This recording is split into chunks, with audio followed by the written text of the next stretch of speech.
Okay, so just double checking, making sure that we're live. Okay, making sure we are live. Okay, so good evening, everybody. This is the Ask the Superbike Team Boss guy. This is Chuck Giachetto, also known as Fat Chuck. He's that dude that's got the shirt that's a little bit too tight on race weekends, and he's always super stressed out. And but he's also a good time. Makes the best barbecue in the paddock, apparently. I know that Randy from 619 would probably have a fight about that. But yeah, Chuck Giachetto, how the hell are you, man? Man, I'm great. Thanks an awful lot for having me on again. The show's really starting to come about pretty good. You guys are having some good guests on, and the uh, the view counts have been up, and it's starting to get a fair bit of chatter. So I think that's great. I like being part of anything that's successful. So thank you. Yeah, thanks for that, man. I've had a couple good guests on lately. I mean, we did the one with Melissa, which is always amazing. Every time she opens her mouth, gold stuff comes out, right?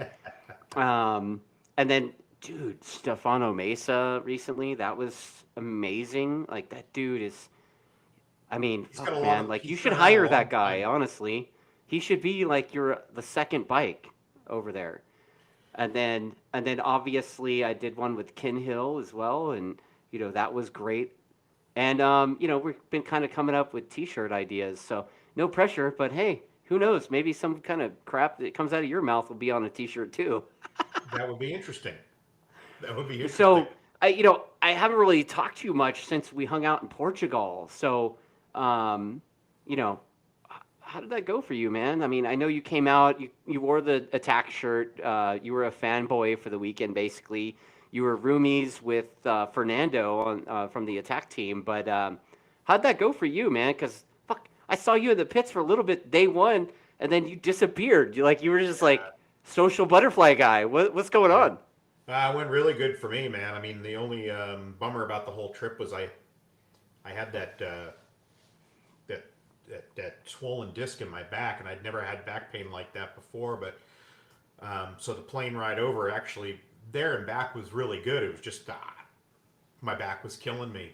But beyond that, it was a really great experience. I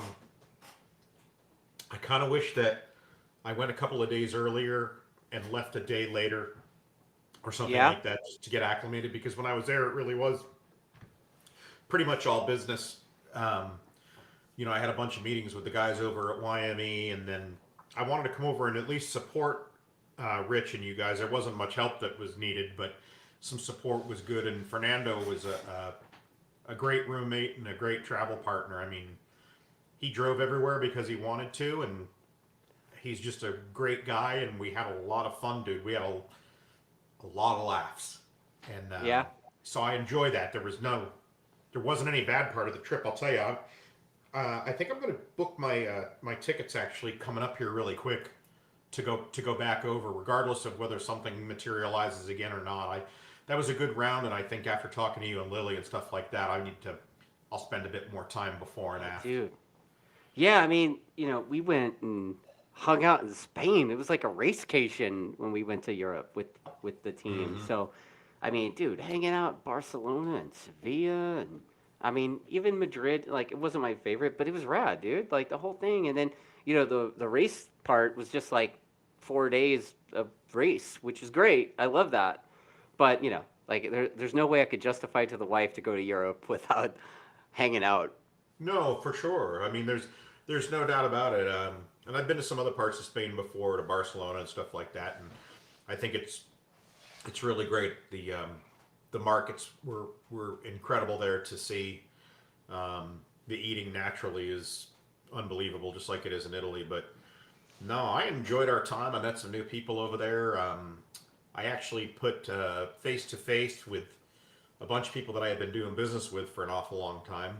And then we hadn't seen the World Superbike guys in a few years since the COVID thing. So um, again, it was real nice to be able to hang out with those guys and take the whole thing in. So yeah, no, it was well worth the time, well worth the money. I think if anybody is thinking about going and doing a round, they should go and do a round. Don't think about it, just go do it.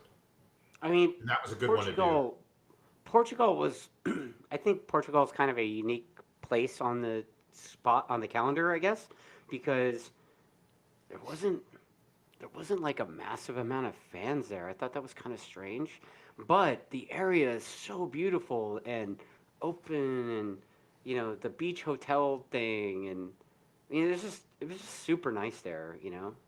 It was very inexpensive as far as I was concerned for lodging. Dude, The flight was a little spendy, but that's the way flights are these days. I mean, it just yeah, doesn't matter. You can go. I can go an hour and a half, and it's $700, or I could go to Portugal, and that was 1,100. So, right. um, but I agree. And you guys got out and explored. You guys were pretty smart about that stuff. Again, my back was really bothering me, so I didn't do much before or after the races. But right there where we stayed, um, that was a block off the water. So I know Fernando on the last day, he went down and checked it out, and he's like, "You cannot believe what it's like. If you just walked another block, you wouldn't have believed it." And I know the guys did that on Monday or Tuesday as well before they came home. So it's definitely something I'm going to check out next year. But I enjoyed it. The roads were really good over there.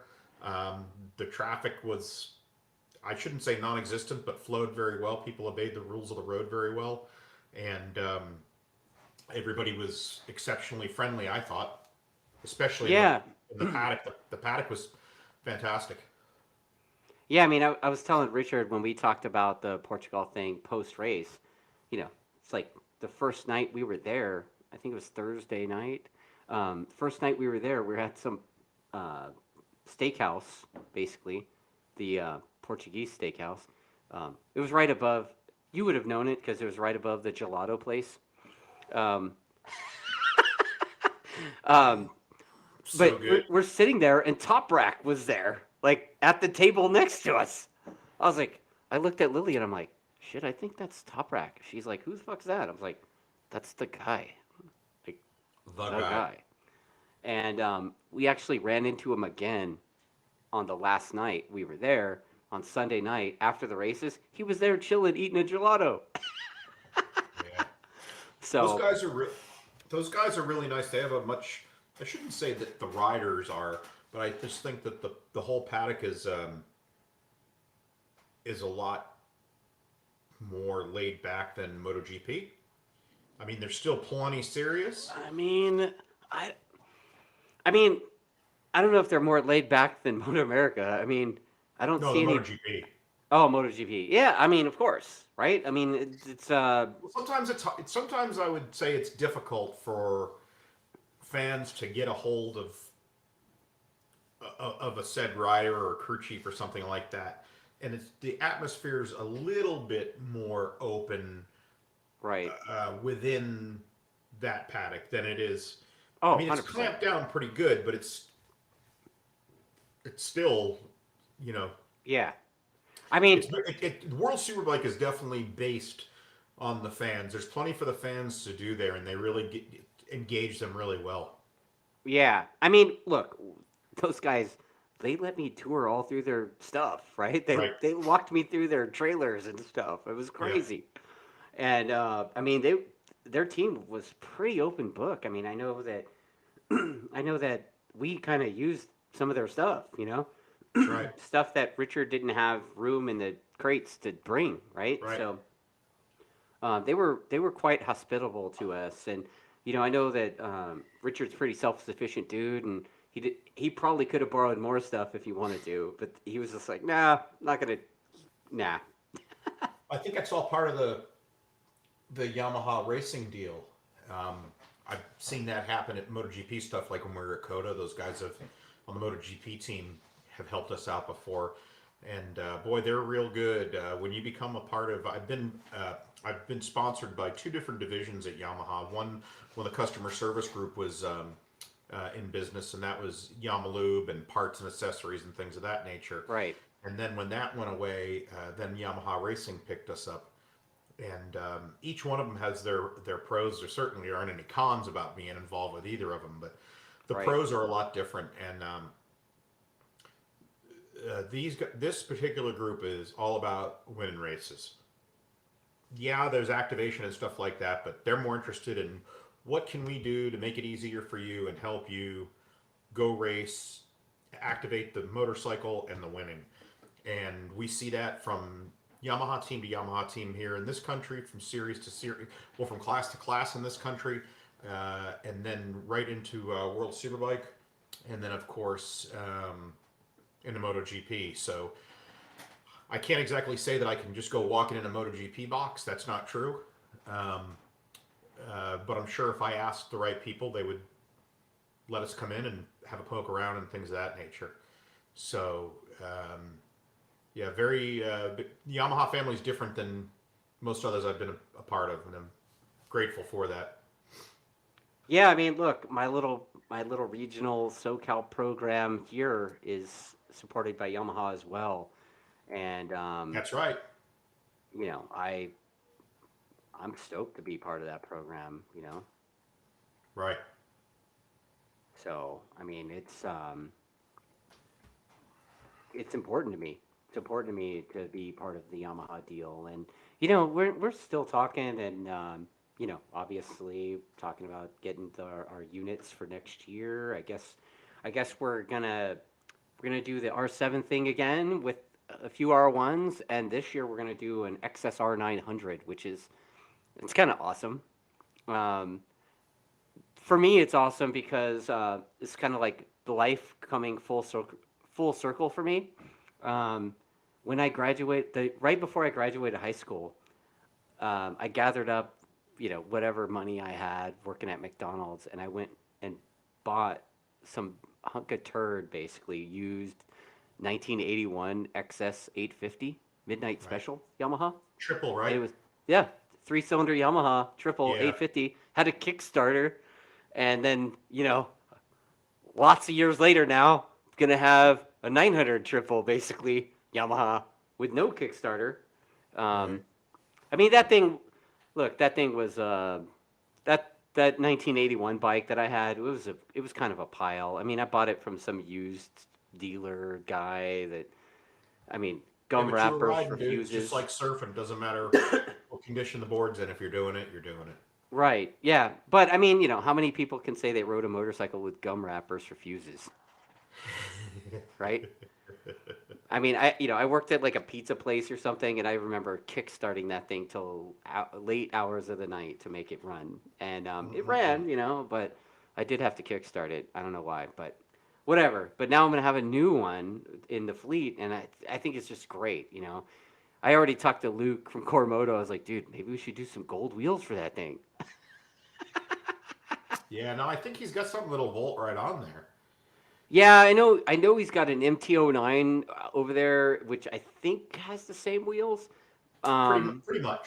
Yeah, so I think he's working on something. I know he had a set for the previous bike, but the previous bike didn't have ABS rings on the wheel, Right. so it's a complete different wheel, Right. you know. But yeah, so that's kind of what we're doing.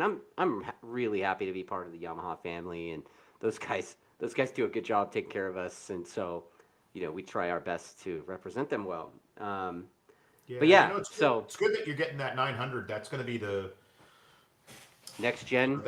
that's part of the that's part of a really strong future that Yamaha has in bringing that triple along. And I think that probably what you're seeing right now is truly the first evolution of things to come. Later on, I would say over the next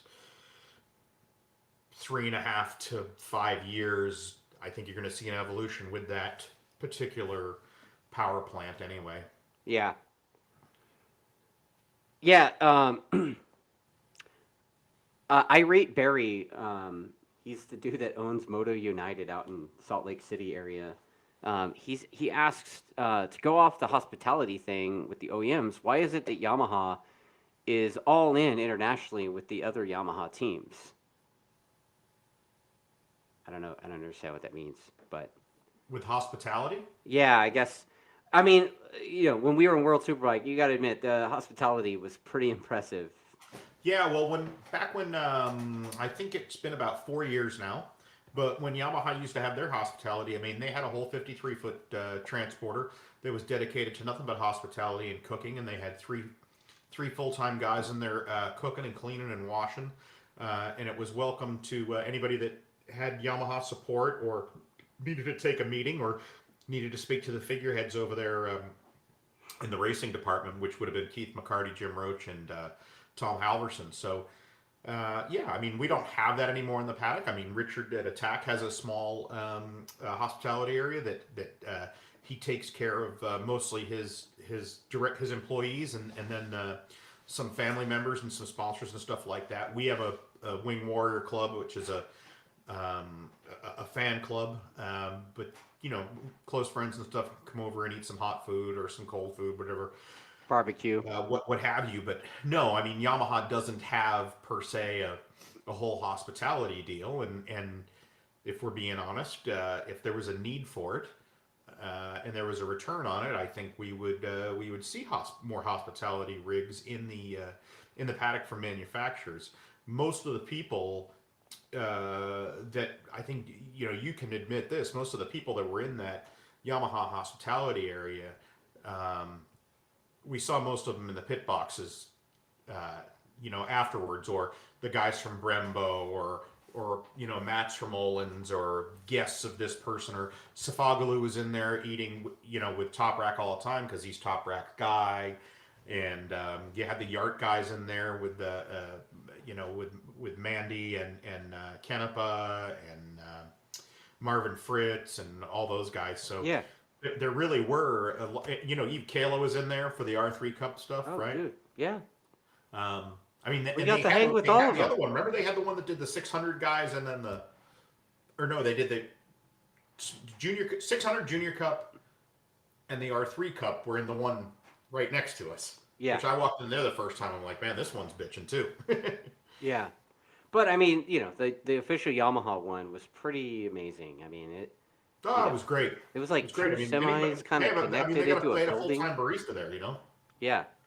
Yeah, I mean, I talked to them in there, and they're in there full time, man. Like they're in Yep. there dark 30 cooking breakfast, dude, and all the Yep. way to dinner.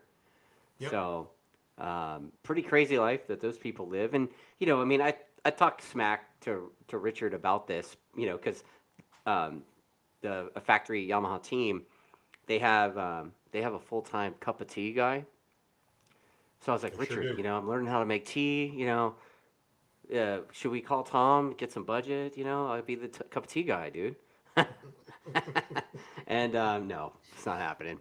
Um, Ed's waiting for one over at my place.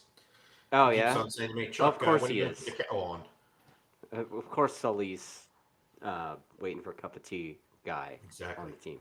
That's you, basically, right? Because Absolutely, it is. like you're not the like you don't like you're kind of like your role on the race weekend isn't really like a nuts and bolts kind of guy, right? Like you're the Not anymore. It's not.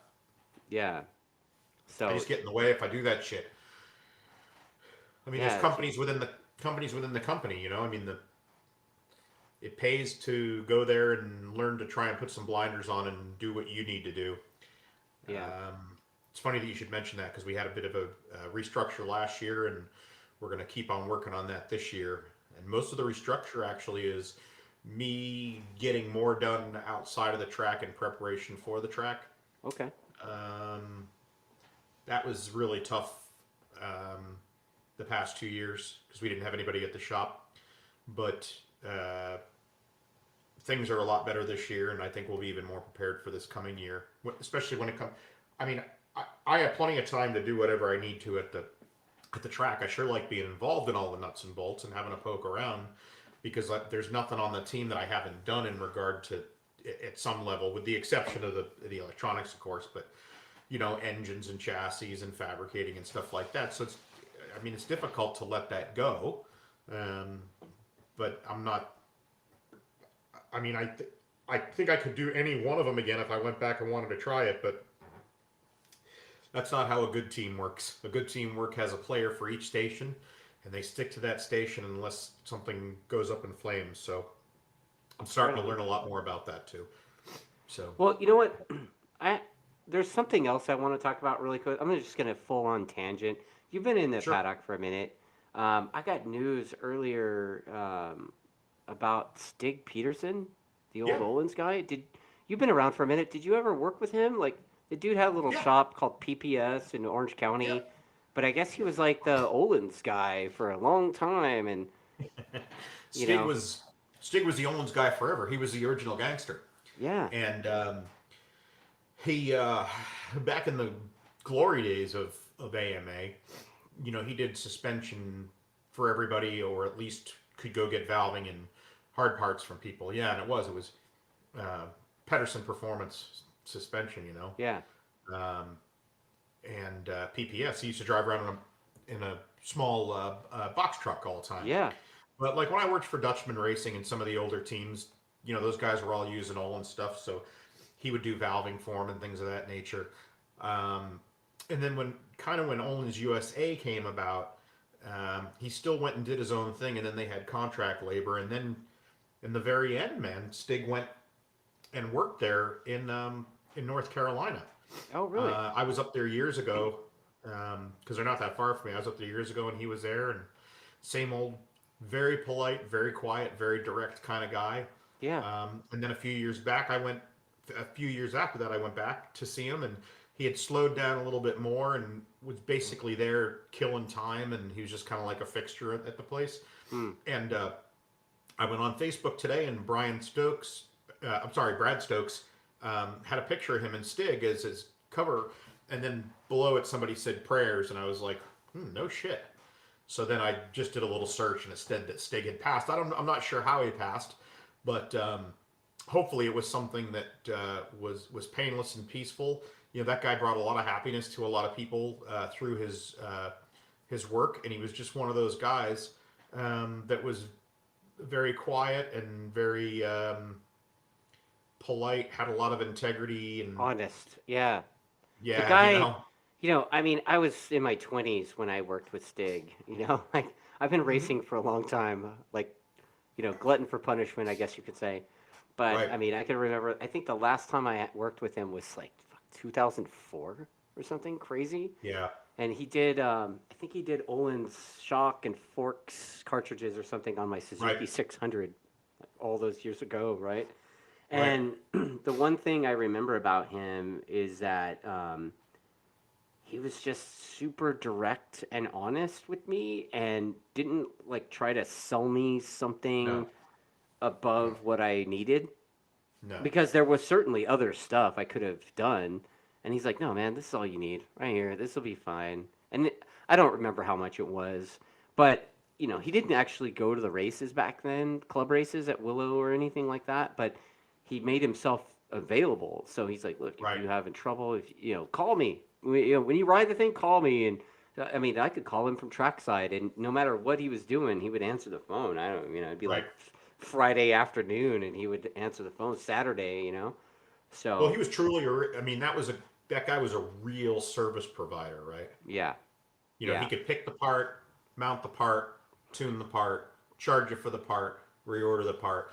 He could do it all, yeah. and that's not the case anymore with most businesses or most places of business. Or You mean he was not the suspension guy that said, "Hey, buy this from me, and you'll go 2 seconds faster." right. Like that happens a lot Oh, through the suspension guys at the club level. And I'm pretty sure it probably happens cross country, right? So it does. People, when they come in the transporter, when we give tours and stuff like that, I open up a suspension drawer, and there's like 4 steering dampers in there, 6 boxes of shims, like all these suitor tuning parts, like all this shit. Everybody's like, "Man, you guys have all that stuff. You must be constantly changing." I go, "Never.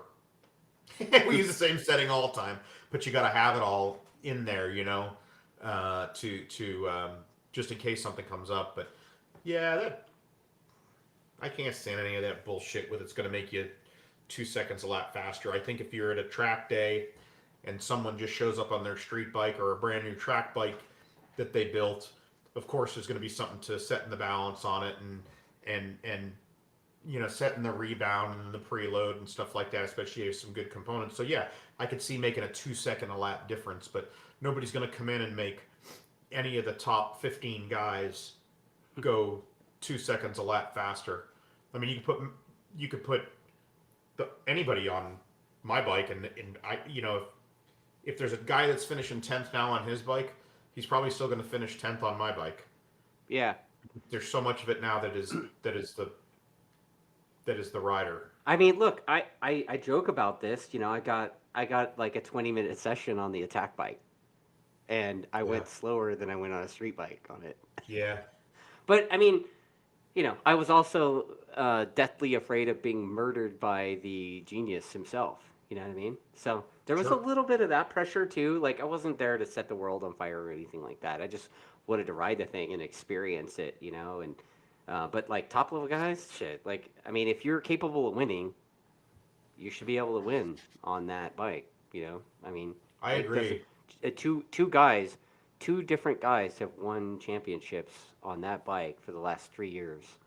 You Yeah, know and if we're that. not careful, 3 and 4 might be coming up. So I mean, you know, it's a definite possibility. You know, the skipper's over there working hard to make sure that that continues, right?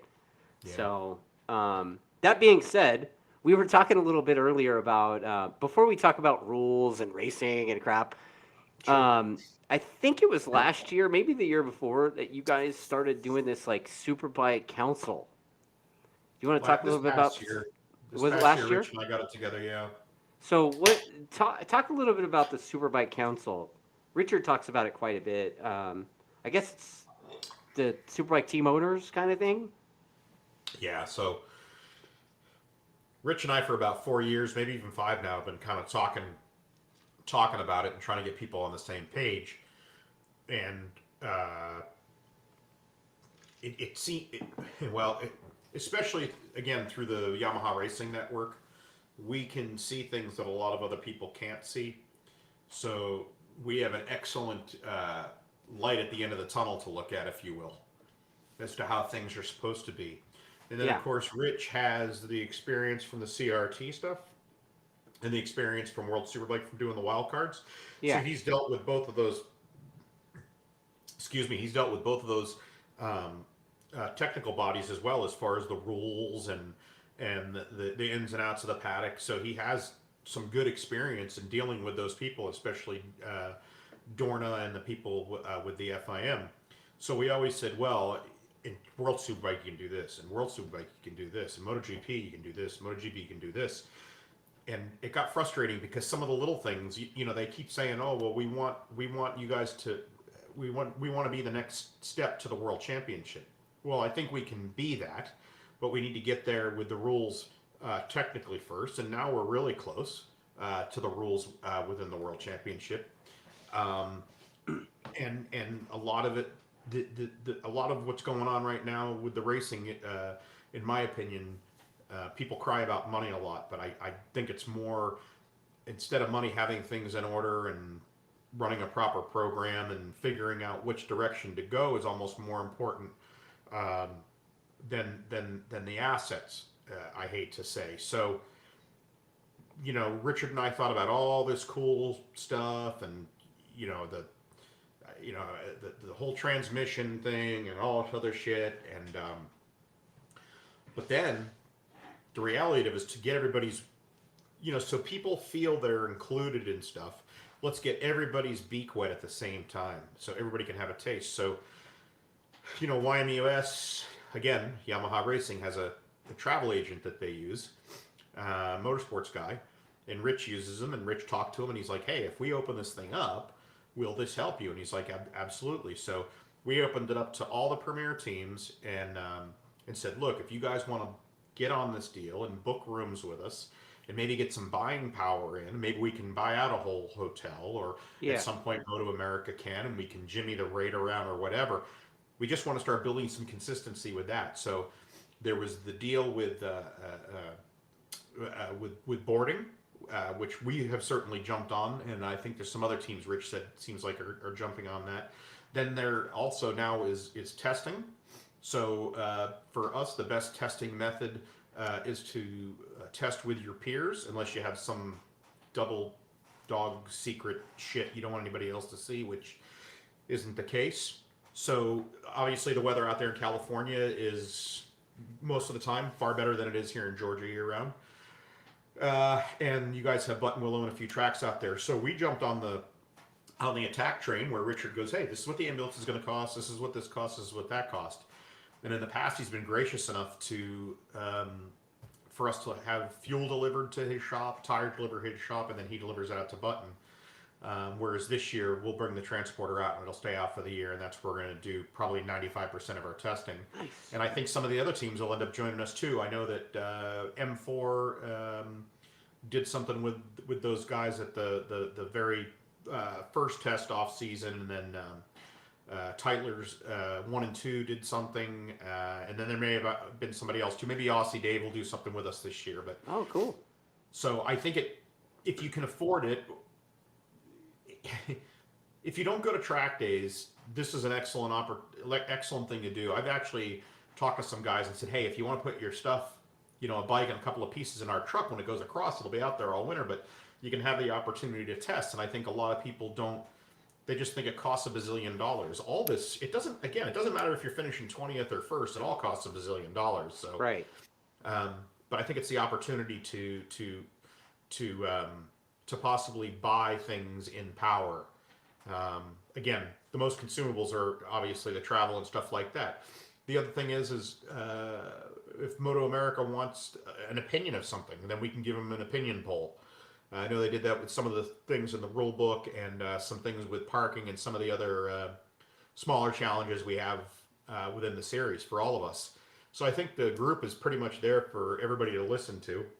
I wish during the meetings that more people would speak up, because you have sidebars afterwards where people go, well, that really wasn't what he thought. And I said, well, why didn't he say that? Fucking grow a pair and say something. I mean, I don't understand, most everything is to a vote. Even if it's just an opinion poll, it's to a vote. That way we can hand the results. And if people don't feel like they're being heard, or that I'm talking too much, or Rich is talking too much, or whatever, then stop the sentence and by all means say your piece. When we start a meeting or something like that, not everybody's eager to talk. So I think you find that in most places that you life. go. Yeah, that's how life is. I want to see a real change. I want to make a real change, and I feel that people are listening to us, and they're listening to us with one or two voices versus going and having a 5-second or 5-minute peck with every team owner and manager in the paddock. I think that's important too. But if you can get to the meat and the potatoes, I think it will help. Everybody's going to learn something from everybody, from every team, whether it be packing or unloading, or how you plug in data, or how you put rear wheels on, or a method to clean, or there's always going to be something you're going to learn. Right. From the top to the bottom and back. So, right. No, I think it's been really good. I think some of the things and the ideas that I have are a bit lofty, but that's okay. Why not? Lofty, huh? I mean, look, we could talk about the Superbike rules. I saw the changes for 23. Yep. I think you guys are going to be able to change the gear ratios in the transmission, but you got to pick the ratios for the season. Right. So, you guys going to do that? You guys going to change the transmission a little bit? I don't know. I'm not. If it was right here today and we had to put our documentation in, I would have to say that I'm about 99% sure that we will use a standard gearbox.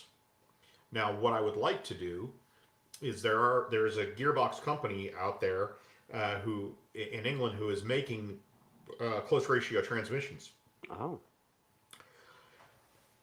So far, with our technical people doing the math, it doesn't look like it's going to be as good as what we have now. Oh. So, for that, we're going to have to redo strategies and everything if we do all that stuff from track to track, from corner to corner, from lap to lap. Right. Which gets us further back on our back foot. And we don't want to do that. We're making good progress right now. So I think we'll probably end up running a standard transmission. Ultimately, it'll be my decision to say, yeah, we're going to buy this, or no, we're not going to buy that. But I'll be in on the decision. But again, we have essentially 3 people behind the scenes, and they mash all the notes together, present them to Ed, and then Ed makes a call and presents it to me in regard to gear ratios and stuff like that. So what I'd just like to see is a custom transmission with our ratios, and then just maybe lighter, But it's difficult to ask a transmission place to just go, hey, can you just make some new broaches and just give us this. We're going to sell a bunch of them. How many's a bunch? 10. They're going, no. Right. So, So basically, most of the you. tracks in Europe and everything, the gear ratios are pretty set. They all pretty much use the same gear ratios. Oh, They all use kit boxes. okay. And then you're gonna do the fancy neutral lockout shift drum. Yeah, yeah. When it was pretty funny, dude. When I first told Rich about that, he's like, "Whatever." And then I said, "Here it is. I got it." And he's like, "Ooh, let's have a look at that." That thing's Yeah. bitching. And I always thought about it because of the problems that we had that Rich worked out a long time ago in using first gear. Mm-hmm. And most every rider we had, with the exception of the late great Wolverine, people always had problems going from second to first. So we avoided it like the plague. And now that we have a better control on that, and the rider does, and we got our shift geometry down, and the shift timing, and the this and the that, and working hard on the electronics, things are working much better. The shift drum will still definitely help, and it'll be incremental, though it won't be night and day. But you put everything together, and it'll be night and day. And then I think the last thing I saw was basically it's like they're doing a great job, Motor America, trying to make it close to World Superbike, basically, right? I Um, agree. I think they're doing a Yeah, great job with that. I don't know exactly I think what did you guys get, like 14 tires or something allocated? we're getting 14 this year, which is down. Okay, Um, you save people know, a little bit of money. yeah, if that's what you're into. I mean, look, if that's what the mob says, if the mob says, I don't want a tire rule, honestly. I think it should be, if you want 50 tires, buy 50 tires. Who cares? I wouldn't do that, and I'm not going to spend my sponsors' money like that.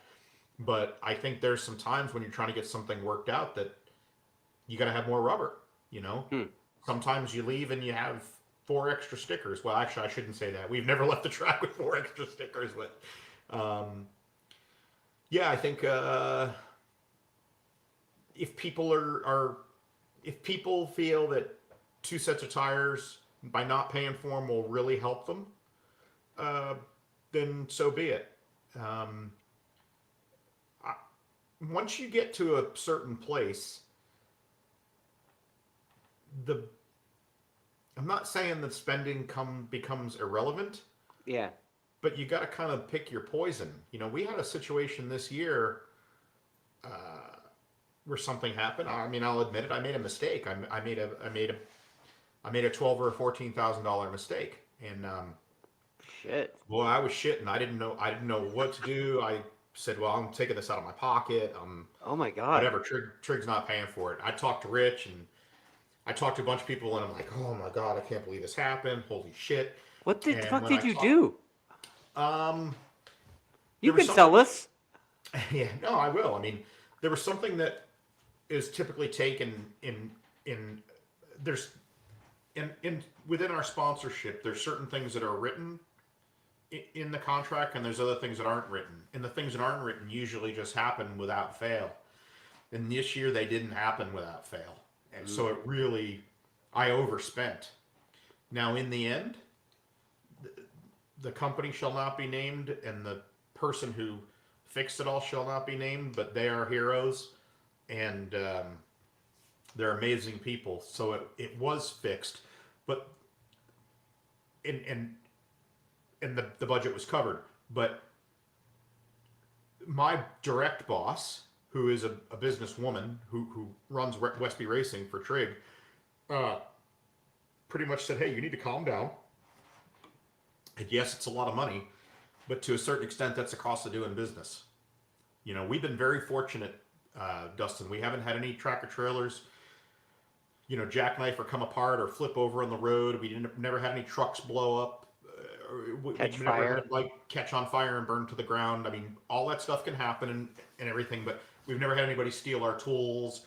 We've never lost a canopy in a storm like that. So we're very fortunate. But yeah, to get back, and there I go wandering off again in conversation. That's The fucking, great. Like, have at it. yeah, no, I know it's kind of dumb. But so at any rate, like, I'm not saying that $600 or $650 or maybe $800 will change the course of someone's race program for 2 sets of tires, it might that weekend, Right. but in the grand scheme of things, it probably won't. And I'm not saying, look, we have good budget. Richard has good budget. We know how to spend the budget. We're pretty creative with it. So we're lucky. We're the lucky ones. And I don't think all this shit was gifted to us. When I first started doing this for Trig, he didn't say, "Oh, here's a blank check and do what you want." It's all been set through trust and results and stuff like that. So, yeah, I think money could be spent better in better places. But the other thing about racing is it's kind of an individual. Like every team has their own ideas on how to do everything, and they could all vary a little bit. But I mean, look, racing in America, you guys are traveling, you're tugging the rig across country multiple times, right? Up and down the coast of the East Coast, and then, a couple times on the West Coast. The biggest expense, I mean, I've talked to Richard, and even Melly, she does it herself, like kind of in a toy hauler that their family lives in, basically. And the biggest expense obviously is the travel, because you top teams, you got to fly in this whole crew and all that, like the hotels and stuff adds up. So a couple sets of tires in the greater scheme of things, a couple rear tires isn't really put a dent in the budget, but but that Superbike Council thing, if you guys can make the hotels a little bit cheaper, dude, that could put a huge dent, right? Right. So I feel it will, and I feel with that there could be some other applications where this type of thing could assign itself to, and not everybody has to be part of all of this. You don't have to do anything. Right. It's all a total volunteer at will type of thing. Right. So I think there could be some really good things to start to come of it. I think the testing thing, for a guy who used to test at TrackDaz with a bunch of other people on the track, that's how we started doing it a long time ago. That was great in the beginning. And then it got worse and worse and worse because it turned into a show, because you guys were, the Matthew or Dane or Josh Day or anybody who rode for us, they're all so much faster than anybody else there. It turned into be a circus sideshow, and then a lot of times it's really hard to get good work done.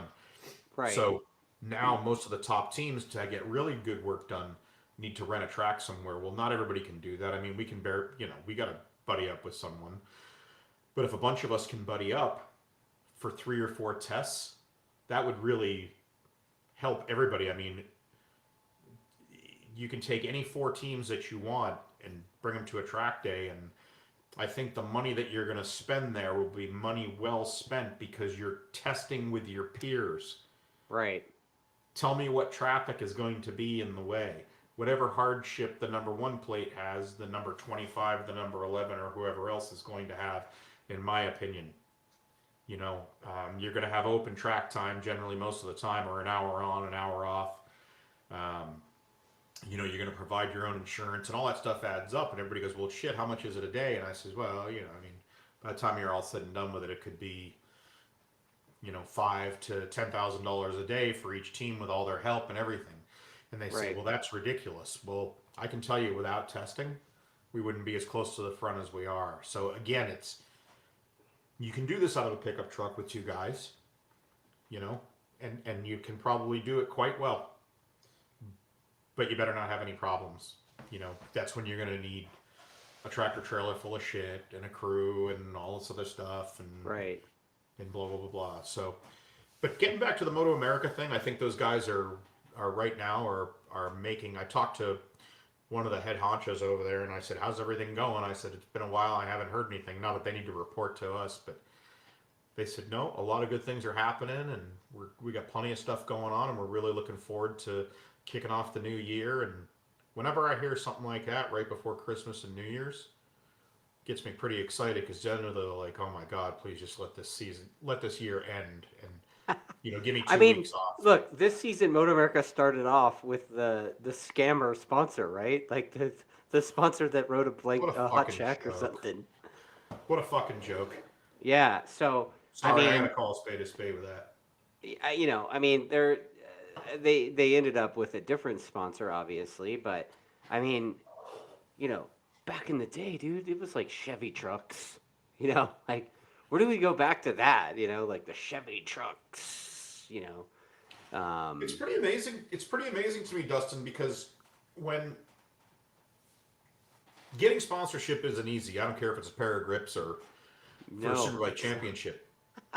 But I wonder if, as a whole, as Moto America or whoever it is, are we asking too much money? Do we not have a good enough show? Are the TV numbers not good enough? Is the racing not good enough? Well, I think we've got great racing. The best racing, unfortunately, is not in Superbike. Hopefully, it will be this year, but it's not in Superbike. I would say it's probably the Twins class. But I would really love to know. I would love to sit in a meeting, if you will, and just listen to what people want out of sponsorship. The people who are giving the sponsorship. And I have found gathering support over the past 3 or 4 years to be utterly horrible. It's been Really? very, very difficult. The product sponsors that we have stuck with us through thick and thin, and that's been wonderful. And they've all jumped through hoops at one time or another for us, and some of them constantly. But it's very hard to find any liquid money. And we've had some really good packages, very affordable. And sometimes the people go, well, we know what it takes to run that team, and this is all we can give you, so it's not worth it to just give this. And it's not, there's all these terms and conditions, and what a lot of it sounds like to me, Dustin, is that they're just not interested. And I also wonder, again, like I would love to have that statistics for like World Superbike and stuff like that, or drag racing or something like that, Yeah, where 'cause, people dude, could Pat of sit down in a snack room and be chips, right? honest. Like, how much does Pat of snack chips pay? Dude, we could get Doritos. Like, right? I mean, I don't know. I mean, this kind of falls into like my one of my partners with the CRA. She asked me to ask you this. Like, she runs the Pirelli thing. She's like a sub vendor for Pirelli out here as well. Great. 61 DTC. Her name's Gigi. You may have met her. Gigi has this team that's called Wawa Racing. They named it after her dog. Like she's got one of those like wind-up toy dogs, the little Mm-hmm. tiny teacup, whatever the hell. And so that dog's name is Wawa, so that's the name of the race team. And Gigi asked me to ask you, um, how how do you find or what do you use to grow the money tree to go racing like you guys do? And you're telling me that it's pretty tough to find the money tree. It really is. It really is. The money tree, it doesn't matter whether you sprinkle distilled water on it, beer, champagne. I'm not saying it's not out there. But I think that social media as a whole has really helped us and really hurt us. You can see and hear just about anything you want on Right. social media. And it wasn't that way before. I mean, you couldn't. There's so many outlets to watch racing now. Everybody goes, I love it when somebody goes, I can't find that shit, or I don't watch MotoAmerica Live Plus because of blah blah. And everybody's always got some excuse as to Yeah. why they're not watching. And I'm going, dude, if you cannot catch racing right now, I was looking for the Patriots game this past weekend. So Chuck Giachetto told me about this site about 2 years ago, 3 years ago. It's Local Plus or some shit, and he's like, "Oh, check it out because Moto America has a channel on there." I'm like, "Yeah, okay." So I checked it out, and they're playing all reruns, So this past weekend, I said, "Oh man, the Pats are playing in Vegas. I'm gonna put my zip code in as Vegas, see if I can get the local Fox affiliate to watch the Patriots game." So I'm scrolling through, and what's on? in the next 2 hours, it's Ridge Superbike 1 and 2 from 2022 Wow. on MotoAmerica's free MotoAmerica TV. Nice. Nice. So, and that's not even their most recent one. So again, I think there's so many places for people to see it for free, and to see it, I wonder, is that part of the deal? And people are going, well, I don't need to sponsor you because I've got 55 people dancing with a beer in their hand on a yacht wearing my T-shirt, or I don't know. And nobody's had any good answers for me either. I've actually hired a couple of people to hunt sponsorship who claim lots of greatness, but I don't see anything great happening with any of them. That's Richard's been very fortunate. You know, there's a couple people questioning in, and going back to the rules and the Superbike Council stuff. Pinky, the user Pinky asks, like, what's the biggest complaints of the other teams to, quote, make things equal? Like, is it we want to, I mean, there was a bunch of rumors and stuff about Superbike class, about making it more stock or whatever. Is that Yeah, what which it is total or bullshit. Is it? I think it's complete bullshit. You can do that, but don't call it Superbike, and I might not race in it. Yeah. Well, I know the skipper was saying that he's not going to do it either. So No. um, I'm not saying it's. Look, as long as there's racing, I'm probably going to race in some class. But I want to be in a class where the whole team is challenged. And the next best class to do that in right now is the Twins class. right. I mean, the thing's wide open. You can do more shit in that class than you can in Superbike to an extent. But, gosh, different people have different complaints and different needs. It's funny that she should say that, because some of the things that I complain about and I really bitch about a lot are such small potatoes to other people. But again, I think Pinky, that people would talk about, they really would. They'd talk about the price of tires. They would talk about the price of hotel room. They would certainly talk about the price of staff, because the price of staff is one thing, but the price to get the staff to where they need to be, and the price to lodge them is, I mean, Dustin, the airfare is incredible. When you talk to people who know the business, they go ahead and make your airline reservations, because they are not, we promise you, they're not going down. We promise you. And it's like, oh shit. Right. So It's I so think crazy the liquid, for people to come out of their pocket with liquid money, I think for some of the things is really probably quite the most difficult. I mean, what you're saying is totally true. I mean, what's weird is, when we were in Europe, dude, Lily and I flew, and we got the tickets the night before. We flew on some shitty airline, Vueling, for, I think it was like $100 for the both of us to fly from Barcelona to Sevilla. And I was like, man, I've never even heard of this airline before. But and we didn't know what terminal to be in until 10 minutes before the flight was supposed to board. But hey, it was like I heard I that guess about Europe, though, that's par for the course. dude, it was I like could be totally wrong. I'm not a well-traveled man in Europe. yeah, I mean, that airline was, I guess the locals were describing it as sort of like the Spirit Airlines of Europe. Sure. Sure. Except they actually got you there, I mean, it was easy. It was cheap, and rental cars there were super cheap. Hotels there were super cheap. I'm like, what's going on? What's the catch, right? Yeah. I mean, honestly, dude, I mean, I live in California, man. Like, when we were in Portugal, you know what the catch is, Dustin? I think the catch is the freedom? the taxes in all those places if you're a resident. Pretty sure everybody's taxed pretty heavy there. Oh, I'm sure. But even fuel, I mean, even gasoline there was a little bit less than it is here, when we were there. So I'm like, what's going on there? So, right. Canfield's, I think it's Canfield, asking if Giacomoto is going to race Twins Cup in 23.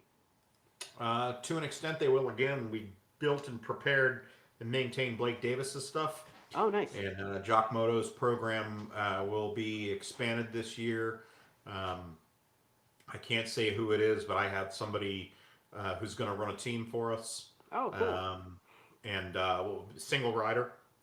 obviously on the championship-winning Yamaha R7. Nice. Nice. So yeah, we're really excited about that, to add another full-time rider to the grid, and to take up space and spend all kinds of money on budget. So yeah, we will definitely be there. My company will not be the title sponsor. It'll be an affiliate sponsor. But essentially, yeah, there's a guy that I've been wanting to work with for a while, technically, who wanted to partner up and do something, and it was a great opportunity for the both of us, and it was an even better opportunity for the rider that we had available as well. And I think those guys will probably make an announcement after the first of the year. Nice. But we're going to be doing some more testing and feeling really good about it. You know, we have little under a year under our belt with this motorcycle now.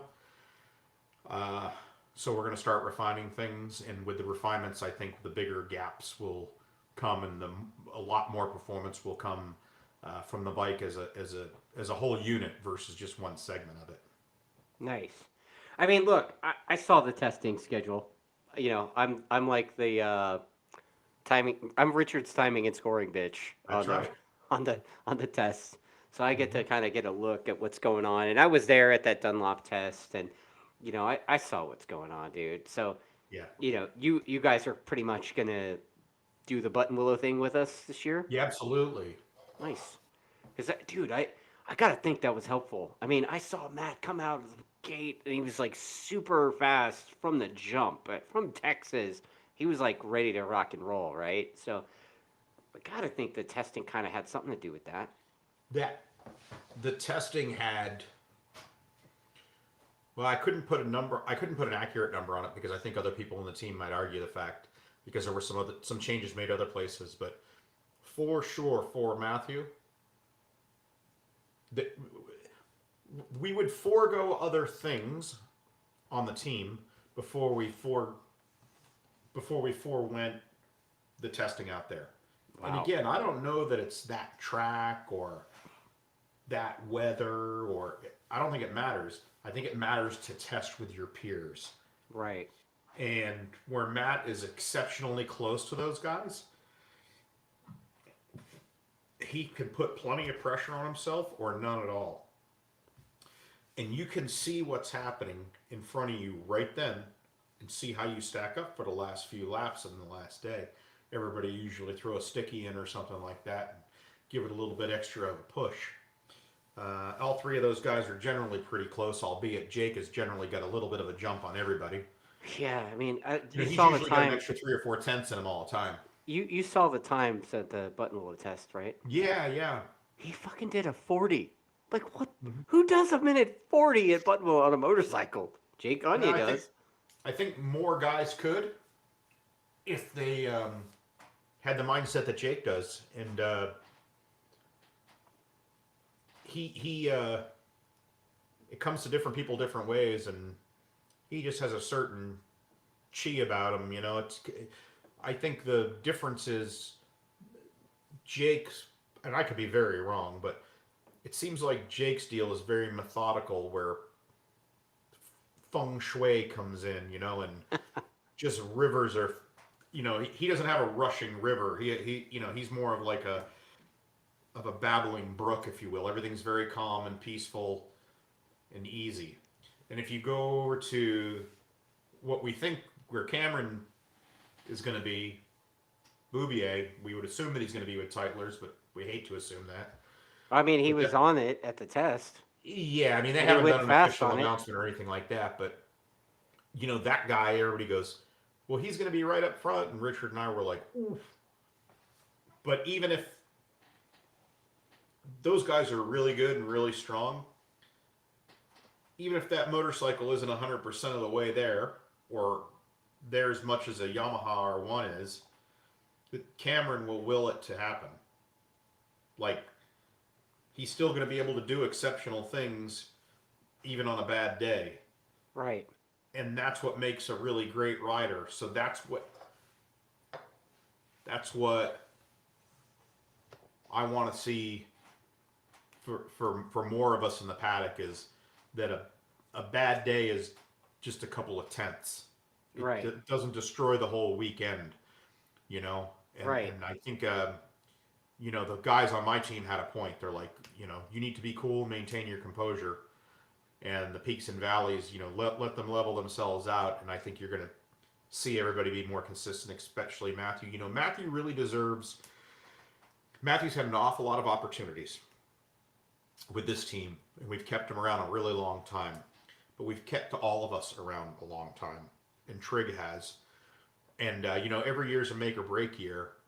But I think it may have taken a lot of us, or all of us as a whole, this long to kind of figure out where we're supposed to be and what we're supposed to be doing.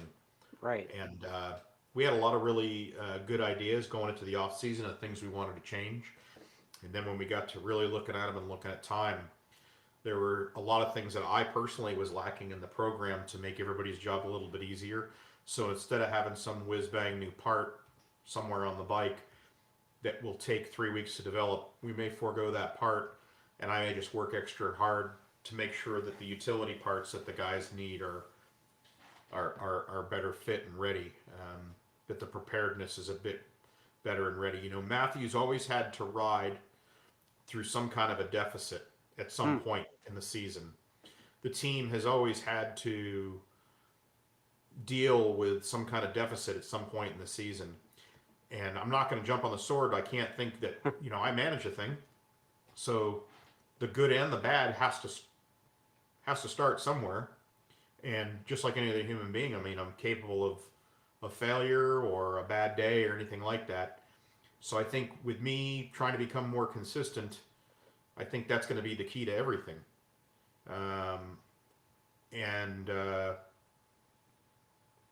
not even concerned about if you look back through our years, you can see mid-season lulls all the time. Yeah. It usually starts at Elkhart and goes for 2 or 3 rounds. I actually have this in my notes, man. Like I actually. Yeah. No, it's true. Nobody knows it I more went than and me. looked at the finishes. He started out strong at Coda. He got a couple of seconds. Road Atlanta, he got a second and a DNF. I don't know if he crashed or. He did. What. He tipped over. And then VIR, a couple of seconds. Road America was the highlight. Obviously, he got a win, but the second race, he got 8th. Luckily. Like how do you go from winning to 8th? And then there's like the mid-season slump. I don't know if it's exactly fair to call it a mid-season slump, but yeah, he went from P2 and winning to 4th and 5th, and at Laguna he was 5th. He finished 5th, but he was on pole. So like, what's your plan to get Skoltz like more consistent? Or I know you guys changed data guys last year. You guys sticking with the same data guy? Like what, To a certain extent, yeah, we'll actually be beefing up our electronics this year, where we're going to have, instead of 1 set of eyes on everything, we're going to have 3 sets of eyes on everything. Really? Okay. And I'm pretty excited about that. We're going to start being a little selfish when it comes to that stuff. Okay. When I say a little selfish, some of the people who constantly came to us for help with things, we're not going to be able to help anymore, simply because of a time constraint.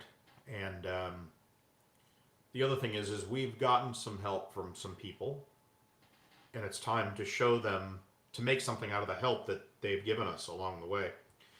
And in regard to Matthew, I'm certainly not going to put Matthew on a pedestal, because he doesn't deserve to be on one. He's just he's just a guy, right? He's like, I'm just going to talk shit about my rider right now, but no, okay. No, I'm not. That's just like saying that myself or Trig, really the only hero on the team is Trig, because he's the guy who keeps on coming back for more and doing this. Right. But none of us deserve to be put on a pedestal. But what I'm saying is I don't think Matthew, there's only a couple of things that Matthew needs to work on. I don't think he needs to change. Again, I think the biggest part of our consistency were some of the inconsistencies that were happening away from the racetrack that led to the racing event. Okay. And again, I'm not going to jump on a cross, but if you look, and we have. Well, you are the team boss guy, so like you kind of gotta, right? Right. Right. Buck kind of start. The buck kind of ends with Trig, but like you're the team boss, so The Right. shit's on your shoulders, right? Right. That's Fair right. enough. That's right. So if you look at some of the problems that we had, and then you look at the fire and you look where it got lit off, it may have gotten lit off 2 weeks prior when something wasn't done properly at the shop, or something got ordered 2 days late and didn't show up. It showed up 2 days late and couldn't get tested. Like, I'm not taking all the shit and put it on my shoulders. It takes a village, right? Oh, 100%. But ultimately, so I think Matthew will be more consistent if all the players on the team are consistent. That's fair. There hasn't been consistency problems with anybody on the team this year, other than the exception of myself. So, Wow. Wow, I didn't expect to have you like throw yourself under the bus like this, but I mean it's real talk, right? So yep. I mean, we sit here and talk motorbikes, it's real talk. So I mean I don't think there's any so sponsorship. it's not like a magic potion, you're missing a part or something like that. It's more like, being more consistent on the prep side, so that will allow the rider to be more consistent on track. There's that, and there's also a thing where I'm really good at sourcing and flipping rocks over and finding things, and it's one of the things I take most pride in. And sometimes I work so hard to get that one thing. I'll run in and be like, "Here's the rock," and everybody goes, "That's awesome, but now we can't use the rock till October." What do you mean? So Yeah. I'm depressed because they can't use this new shiny rock for the whole season because I was 2 days late getting it. Oh man. So again, I don't think that there's really been anybody on the team who's had. I just think it all starts here and it all ends here. So I think if I can offer those guys some more consistency, and I can offer them a little bit more of a calm place to work, the laughter and the funniness is fine. But having a mood swing or becoming irate because you hear the wrong sound or something. I mean, I'm victim of all that stuff. As much good as I can do and really help someone out and save their day, I mean, I can burn the whole fucker down. I've never tried to do that purposely. I'd never tried to do anything bad purposely. Yeah. But I know that there have been instances where I have.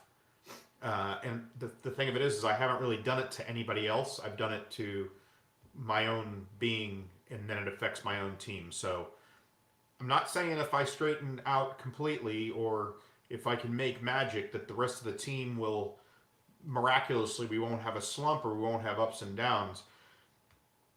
But I can tell you that I like things like a gridiron. I like things in your face, explosive plays. I like football. I like tight ends. I like wide receivers. I like smashing He mouths. likes tight ends. Tight ends. Bob Greasy. But it really is more. It's more of a golf situation than it is a football situation. I like the camaraderie and I like gathering everybody's hands and running through a wall of fire. But in the end, the guys really have to be quite zenful to get going. So we're going to give them the opportunity to do that this year.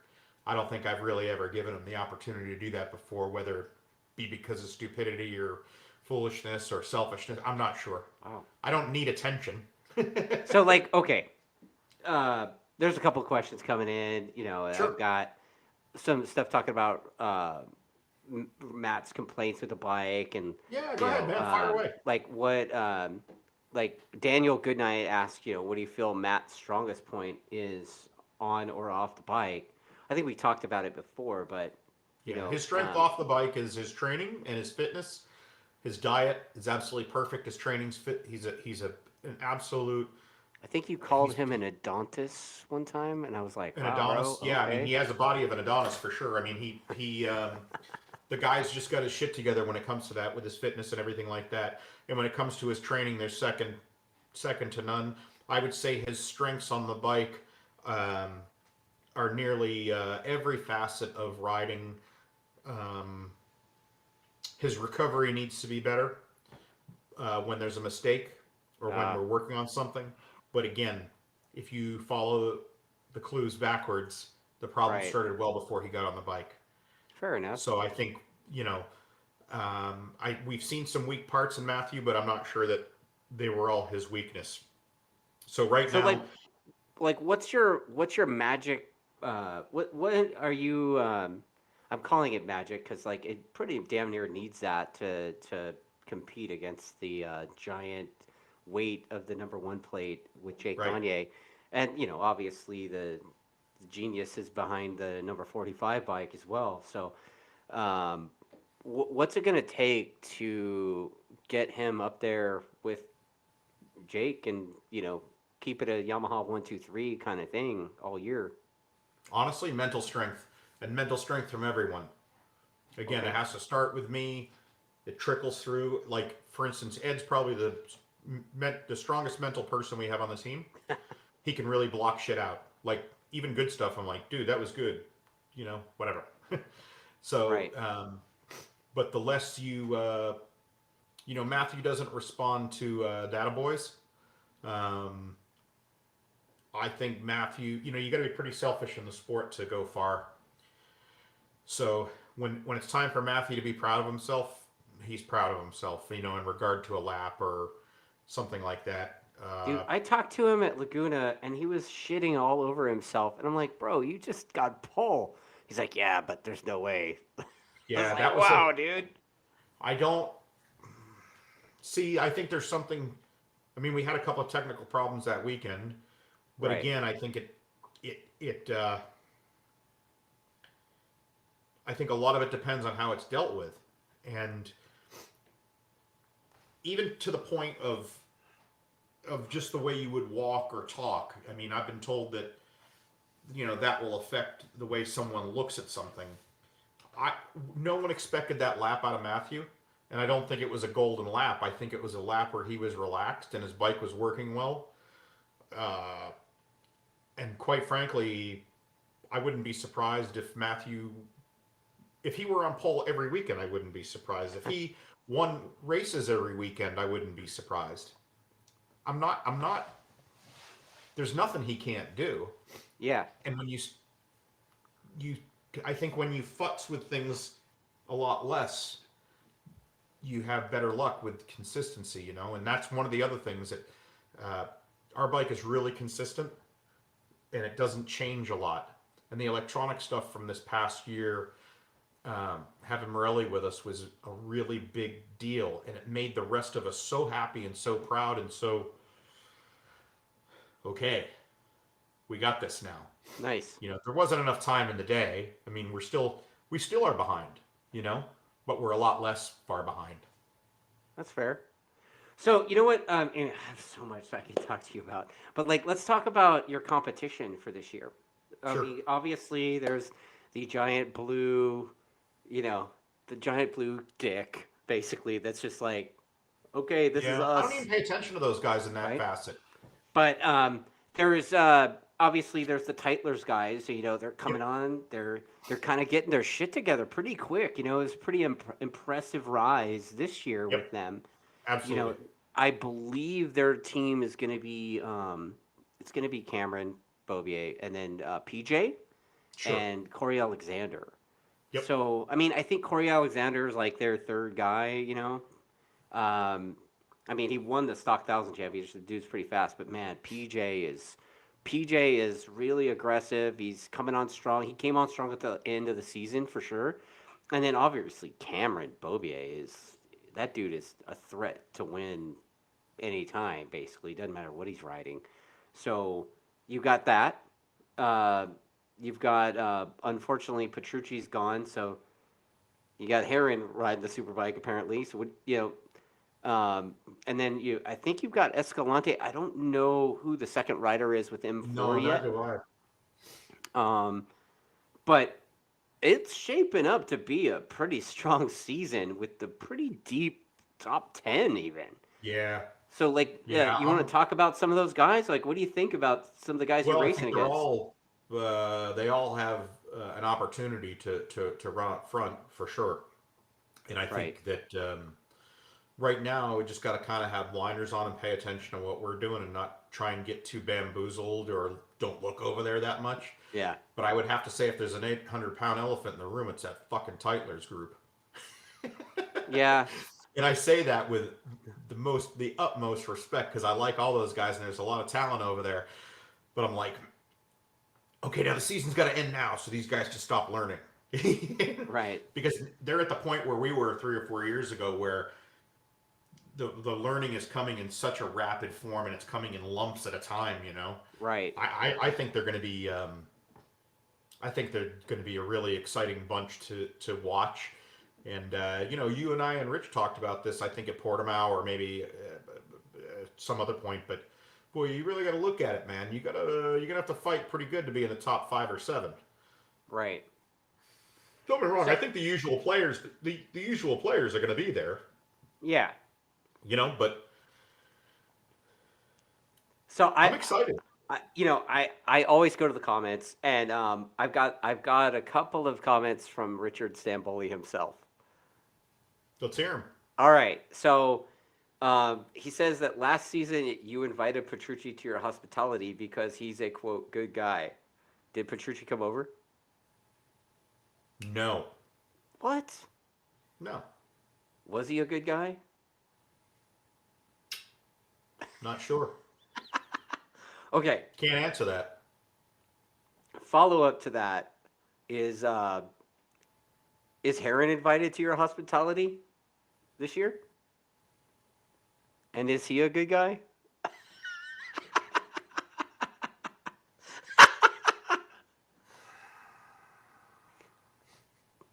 Really? You're shaking your head, bro? You knew I was, I'm like Ron Burgundy over here, dude. I will ask. No, I know. Is Josh invited to our hospitality? I would have to say no. But it's not him in particular. I mean, Josh is kind of... I know Richard's had his situations with him and ongoing, and I certainly have from antics on track and stuff like that. The show's not really about Josh Heron. It's not. I have one more question, though. Yeah, go ahead. All right. So he says that Heron said that Richard will need to cheat to keep up, basically. Will you be cheating also? I guess he called him a cheater or something, like some little remark on a podcast. It was so nothing that like even the hosts of the podcast let it drop like nothing. So yeah, I think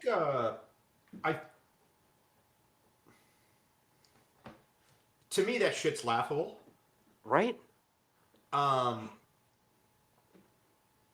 Because like even at the last event of the year, I mean, I'm gonna dust it. I'll dust it off, but like with the shit with the tires and putting the sealer on the outside and those, I don't want to say those guys. It was one particular engineer over there at Ducati who I don't know if he's there or not anymore, but dude, I have seen. I don't want to say I've seen everything that Richard does because that's just not true. I've been in places that most people don't go with him and just like his crew. Right. And I have big eyes just like everybody else has big eyes. And I would say for someone who's not a full-fledged member of that team, I would definitely say an affiliate. Our team is an affiliate of Attack Performance Racing. Boy, if he's cheating, I'm dying to figure it out. Right. I think that much like a Cam Boubier, Richard will things to happen, and he has a certain way about him that projects certain things, and people naturally want to get the gold star on his team. Like I told him, as soon as I knew way ahead of time that Peterson was going over there, and I'm like, fuck me, because Richard can build he can take a great situation or a poor situation and get the most out of it. Right. And unfortunately for the I say this out of spite because I got a lot of love for Cam, but unfortunately for the rest of us, we have not seen the best that Cam Peterson has to offer, which is a crying shame. Dude, I think it's coming though. Honestly, Yeah, I so is mean, he's but you know so what? So close. is I think so is Matthew. I think Jake needs to will Jake will need to maintain, and I think if Jake is pushed this year, then he'll continue to go faster. Right. But I feel that the whole cheating thing, you know where I've seen most of the cheating go on? From guys who show up and do 1 or 2 events a year. Like there was always the guy who showed up with a 2 mil over R6 or a 3 mil over R3 or a 2. Or like the guy It's just back in the dumb shit. day. I actually did a podcast with this dude that years ago he got caught actually on an AMA weekend running a 750 in the 600 class. Yeah, I know a couple guys that did that. And they were back in like 20th place. So, um, if Richard was to be cheating, I'm sure it would be something that was so technically advanced that I'm not saying he would never be caught, but he might be doing something that's gray via a process or something like that in his mind. He loves to be challenged mentally and technically, and Dude, the guy is honestly, like I'm not saying this because I know he's might be still watching. I don't know, but like I'm actually friends with the guy, and he's fascinating to me because his intelligence level is so high. I mean, yeah, he's working on motorbikes, and I think when I was at the shop last week, he was like working on swing arms or something. But you'd be surprised. You probably wouldn't be surprised. But the dude is I could stick anything in front of that guy and he'll figure it out. Like that dude is an IT guy. Like that dude, he's like he basically read the manual and figured out Microsoft Exchange server. Like who the fuck does that? Like who makes time for stuff like that? someone So, who someone who is is very much self motivated and right. who has the AutoCAD ambition to stuff. drive Like the dude and 3D printer. The dude figured out how to do the 3D printer thing and like yeah, like makes parts now. I'm not taking anything away from Richard, Yeah. but there are more people out there like that who are just How in would one less in, cheat in Superbike class? I wonder. what's It's that? Superbike. How do you cheat in Superbike? It's Superbike. Well, that's what I'm saying. It's Like, not. I laugh at it. I think it's ridiculous yeah, because 100%.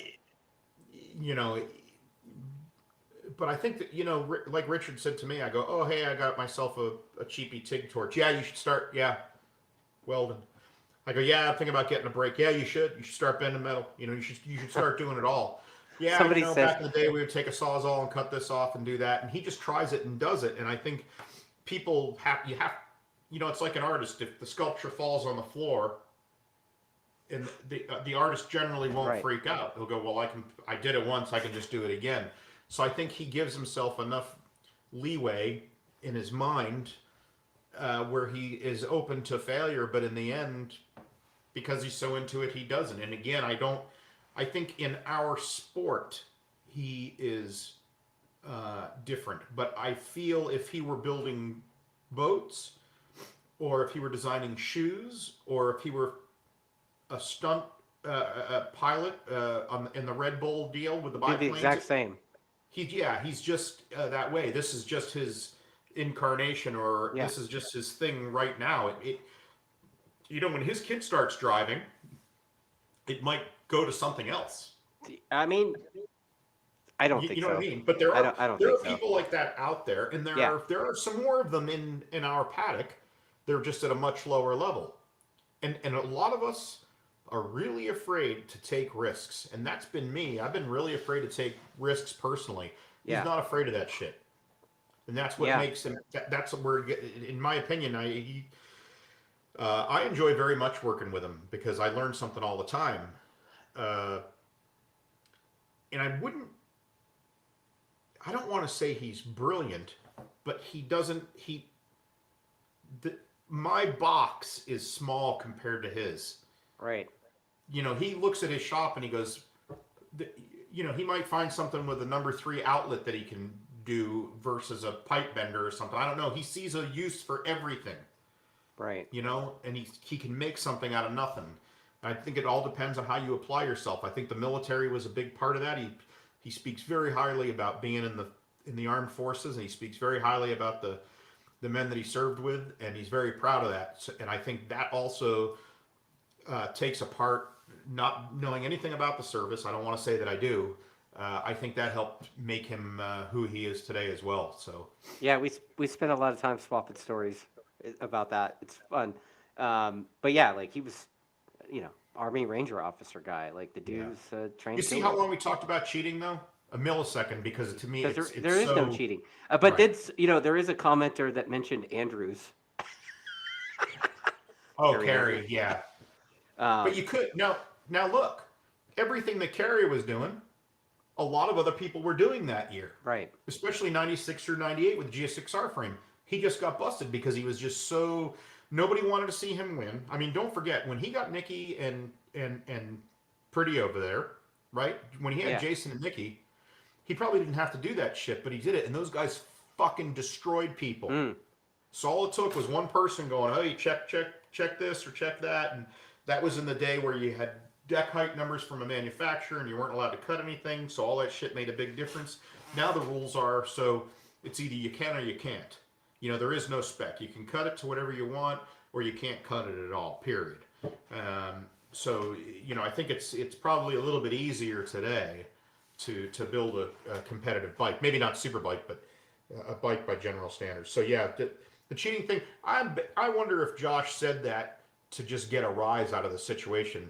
If he he said it and didn't though. I mean, he if he really said didn't. it It and kind he of. meant it, that's I fucking mean, stupid. I think he was kind of joking. Maybe you know how that dude is. Yeah, But he's trying to be funny. But like sometimes when you try to be funny and you say things like that, or you call somebody like Richard a traitor, it's just like a lack of intelligence thing. Because you know, yeah, calling somebody like Richard a cheater, I mean, to me, I would imagine. I don't know. Richard didn't say anything. He laughed it off. But I would imagine being called a cheater is about the same thing as being called a traitor to him. That dude's nothing but integrity, and so, you know, I laughed it off. I was like, oh wow, that's kind of dumb, but okay. But yeah. I yeah, wouldn't like pay when it much. happened, my phone was blowing up because people think that we're gonna shit on that guy, and I'm like, there's nothing to shit on, dude. Like whatever. No, I guess we'll see when the season starts, huh? no. Um, Josh Heron is a lot like me in some ways. We're our own worst enemies, right? You could probably say that about a lot of people, but I've gotten into a lot of about trouble me, by bro. saying Like I'm I've not gotten into a everybody's lot of flavor trouble Kool-Aid by either. saying dumb shit, and so is he. So, Yeah. with any luck, someday maybe he'll refrain from that. I know that every year I'm getting better and better and getting dumber and dumber. So, Well, I mean, I tell you what, the Heron guy, being on the reel, like the guy is on a legit superbike. Like that Ducati thing is a missile, and he's got factory Ducati support. I mean, he's got the opportunity to be a threat if he wants to. yeah, I'll buy that, and I think that's legitimate, and I think you're telling the truth. But what I have is a small block Chevy of road racing, just like the R6 was. It doesn't take a magician to set up the R1. The electronics are the most difficult thing. The bike handles great. There's some very standard settings that work awesome. So when you talk to people about the Ducati, it doesn't matter who it is, dude.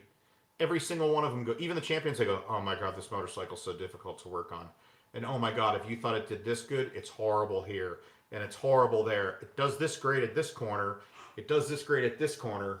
But that bike really has some track favorites, and I have to believe that it's not just the V4.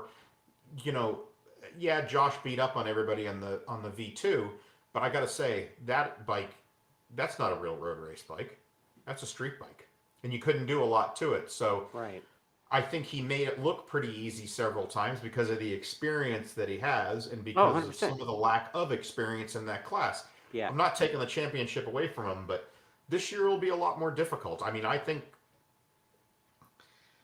Dude, that people class said is to me, just like they stacked, said to dude. you, they go, "Oh I my mean, God." I'm not He's crazy, racing right? in Superbike.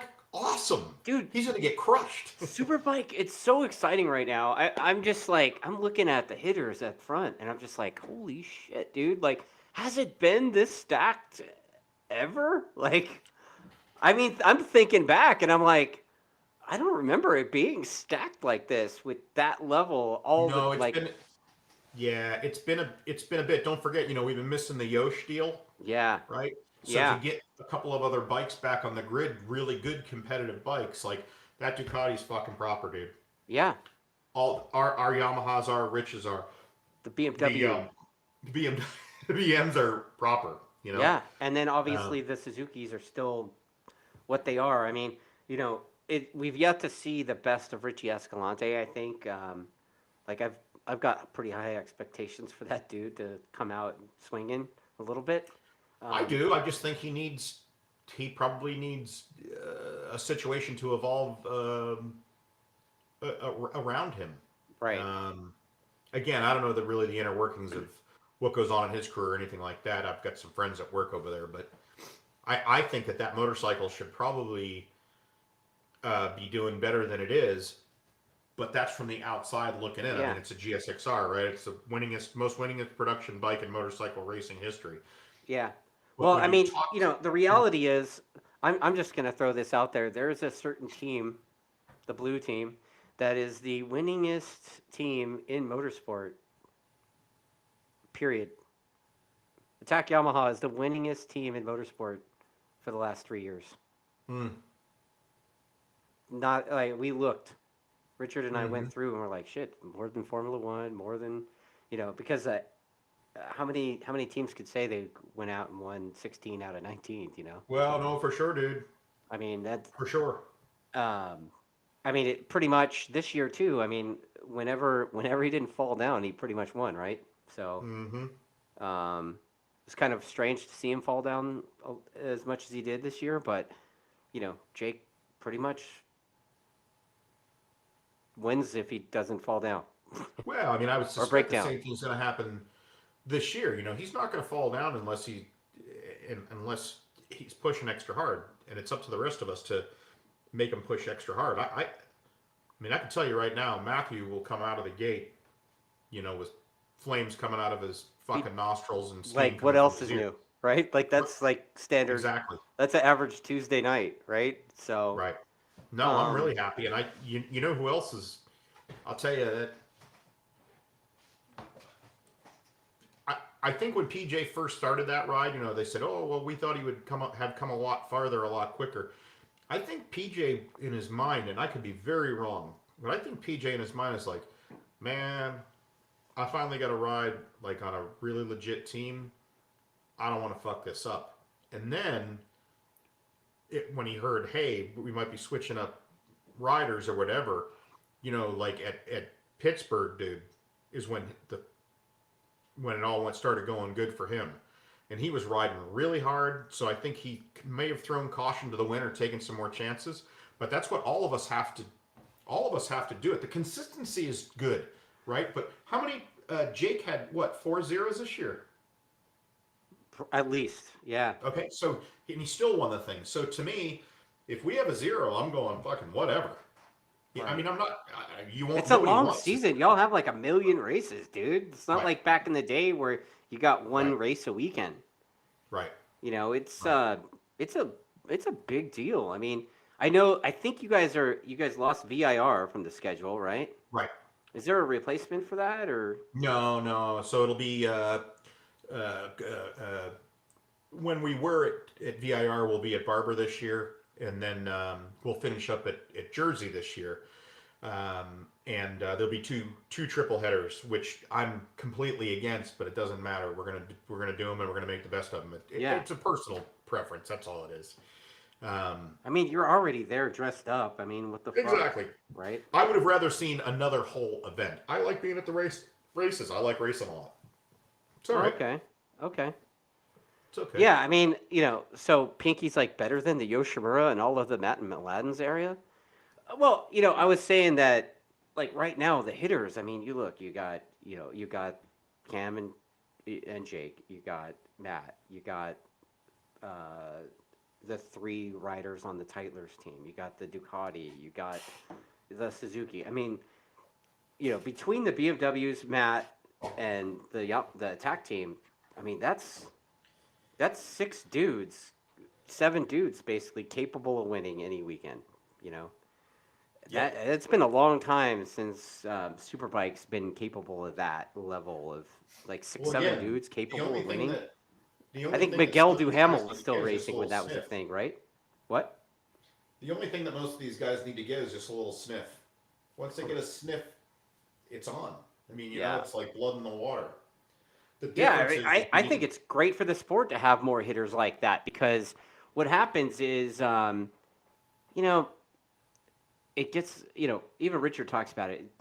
If it's the one guy every time and he's going to win no matter what, it's just boring and fans would rather have the possibility, like in World Superbike, right? Like, this year, I mean, it was like, it wasn't just the Johnny Ray show. It wasn't just the Top Rack show. It was like Top Rack, Johnny, you know, Bautista, obviously he ended up taking it, but, you know, like you didn't know. You didn't know going to the weekend who was going to win, right? So, Again, I um, think maturity pays off there, and I think that's where myself personally, I haven't been in the right frame of mind. A 0 or a fifth doesn't mean that you're out of anything, and I have to right. keep reminding myself of that. Even though every lap and every out is crucial, every weekend's crucial. You need to be complete. Shit's gonna happen. Shit's gonna break. Guys are gonna fall down. They're gonna get flat tires. There's gonna be red flags. We're gonna have bad luck. It happens to everybody.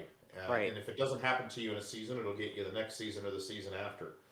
Yeah, I But I mean think, At Coda this year, I got a text message from Jake, like the first night, obviously, and he's had bad luck round one 2 years in a row, and he's like, "That's it, I'm skipping round one next year."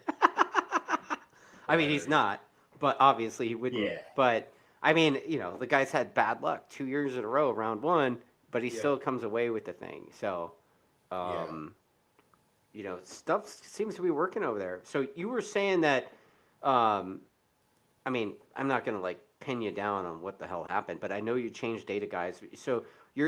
is the Westby crew pretty much staying the same this year? You gonna keep the Well, Oliver Hutchinson left us because he's got a commitment with Iconic that's a full-time deal, okay?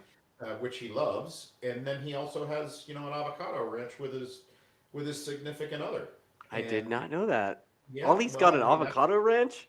yeah, which is an extremely demanding position to have. I mean, it Wow. doesn't have to be demanding, but then it'll all go to shit and along with your nest egg. So he couldn't do it. I mean, we were lucky to get 2 years from him. It was fabulous. We all learned a lot, and he set a standard very high. So we have one of his disciples that's going to come work with us on the chassis with Robert Jensen, and in regard to the electronic stuff, um, uh, we will have an extra team player, which we're not going to announce just yet, for no other reason than it's just a big exercise for us. It's a technical exercise right now, so we want to work some of the bugs out of it. But Vito joined us starting at the Ridge last year, Yeah, and we continued to do a lot of homework and stuff like that.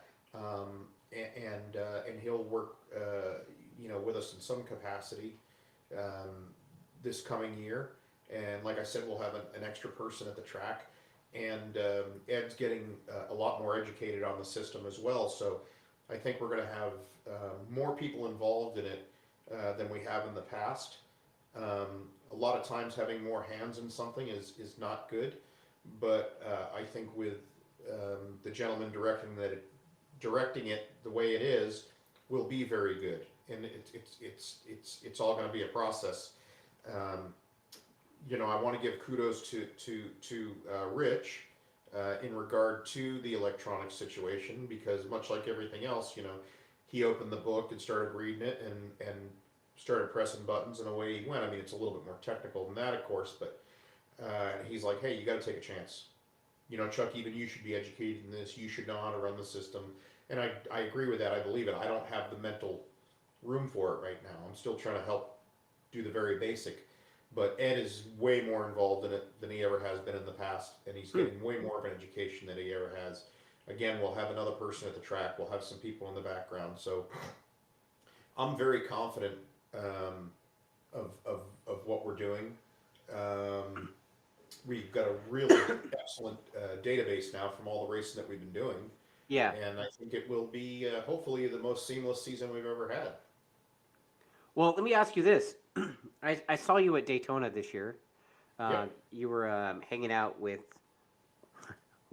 Sully, doing the Twins Cup thing. But any plans on having Matty race an R6 in the 200?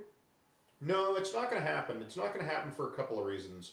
One, What? because we have a such a commitment to Superbike. You know, if anything were to happen, health wise, it would be a detriment. The other thing is to really do it and do it well. It takes a good piece of budget, and when people see, especially a rider, when he says, "Oh my God, it's $20,000 to win that," it's like, right, but not this year. Right. You know, you're going to get $5,000 if you win it, and then the team is going to take the rest of the money to recoup it. Right. You know, that's difficult for. I'm not saying that would be Matt, but there's no way we can just dedicate another $30,000 to $50,000 to do that. Now somebody's going to say, "Well, you're full of shit, Chuck. I've been doing it out of the back of a U-Haul trailer for 35 years." The guy doing it out of the back of his never cost me trailer over for 35 $2,000. years isn't winning, Right. right? Right. I mean, look, I believe I'm the fire extinguisher guy, so Mhm. I believe I'll be the fire extinguisher guy again, which is fun, Sure. super fun for me. But I believe we're going there with just one rider this year. Right. Um, Smart. I think Camp P wants revenge for the 007 thing, Mm-hmm. and rightfully so. I mean, that dude, he's capable of winning that thing easy, I think. So we'll see how that goes. And, you know, Daytona is Daytona, though, right? So. Yep. I love it. There's a bunch of comments, too. There's a bunch of comments about it, too. I mean, talking about Jake getting hurt at Daytona, like what you said, little oops and pit stop practice, and Jake smashes the wall, right? So, Yep. I mean, that could have put a huge detriment to the number one plate, right? That's right. Fortunately for Jake, he's a tough bastard. So, the Daytona thing didn't really hurt him too bad, I guess. But, still, the risk is there, right? The risk is there. So, Absolutely. I guess I would imagine you're going to be at Daytona again with Sully, or what's the plan? Yeah, we'll be there with Ed, and we'll be there with another rider too, and we may even have a guest rider on a third R7. Oh wow! We'll see what happens. But I was talking to some people. They're like, "Man, you should rent a ride for Daytona," and I said, "Yeah, sure." And the guy said to me, "I go, well, you're gonna rent? Yeah, I was gonna rent a bike for this guy." And I said, "Well, how much are you gonna charge him?" He said, $2,500. I said, $2,500 for what? $2,500. What's that, what is that paying for? You get a $50,000 R6. Right. For $2,500, I don't think so. There won't be any renting of rides. When you look at the R7 when we're done with it, it's about a $30,000 motorcycle. Right. And you just can't go rent something like that for $5,000 and let it get the shit beat out of it. And anybody Pinky good says, doesn't want to ride the thing for free anyway. So Pinky says Posh will win it again. maybe We'll see. We'll see.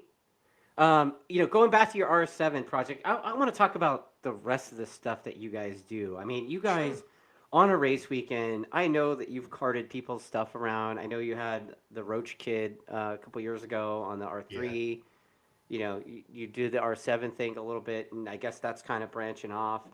And then you used to help out Hunter Dunham for a few years too, right? It was sad to see that dude's jumping out of racing. He is to an extent. He was at the shop this past week, and I think he's still looking around to get some kind of a ride. What he's not into, hard to believe, but he wasn't into spending a couple of $100,000 a year. He you doesn't do that have for it. 4 or 5 years, and voila, it's $1 million. So Right. Hunter's a really smart guy. His parents are really smart, and I would definitely be surprised if he was not in the paddock in some shape or form. And Okay. he hopes to be riding, and I hope he's riding too. Um, we're gonna have my buddy who builds all the engines for the R7, Don Finelli. They've been friends with him for which seems to be a lifetime. It's been a really long time. He he's going to be taking care of another guy in Superstock 1000 on a Yamaha, so he'll be out of the trailer as well. So we will Oh, have another little side project there, and that's cool. we'll let that gentleman make an announcement when he wants to. But it's good. He's going to be using all the same product, and we'll build and prepare the bike. And I think the guy is a fine rider. He's a fine human being, and I'm looking forward to having him around us and being successful. I mean, his stuff really doesn't. It's going to get our attention. I don't really think it needs it. He works on it all himself, and it's a beautiful piece. Um, so I'm really looking forward to helping him grow and have him with us. And then, like I said, we'll have another R7 petering around, and hopefully that guy will be up front too. At least we're planning on it. Nice, nice. I mean, look, I know you guys have been working and tearing apart that R7 to try to get the most out of it. There's Right. somebody that was asking me, how do you get the 100 horsepower or whatever it is that you're getting out of the R7? And I basically said that you're doing R1 engine swaps. Super But quick. I mean, talk a little bit about what you guys are doing to the R7. I mean, Yoshimura. I mean, I have an R7 pipe right over Yeah. my shoulder there. That's a Yeah. brand new R7 pipe. Yeah. One of my guys just got one. Jimmy, he bought one out of our fleet, and Yep. it's over at Yosh. I guess they're doing some airbox stuff and Yeah. cams. Yoshimura's got cams for the thing. So, Yep. um, what are you guys doing? I mean, I know you had this trick airbox thing that you were doing as well. Well, yeah. My one of our partners in the deal is our crew chief for Western Racing, Ed Sullivan, and this has been something that he's been really interested in. Is working with this R7, and he has one, and he test rides mine for me when we need it ridden. Um, so Ed has actually been the guy, but the driving force behind the airbox with the original design and a bunch of the CFD work and then the print work and stuff like that. But he's taken it from a concept on paper to a foam block to a mold to to a really nice piece that will work really well, and I'm sure will cost a small fortune. But that's what racing's all about. So I mean, that's the nuclear arms race class, right? The yeah, Twins Cup. yeah, yeah, and I mean, we're I mean, I ain't gonna lie to you, dude. We're spooling the fucking reactor up. Nice.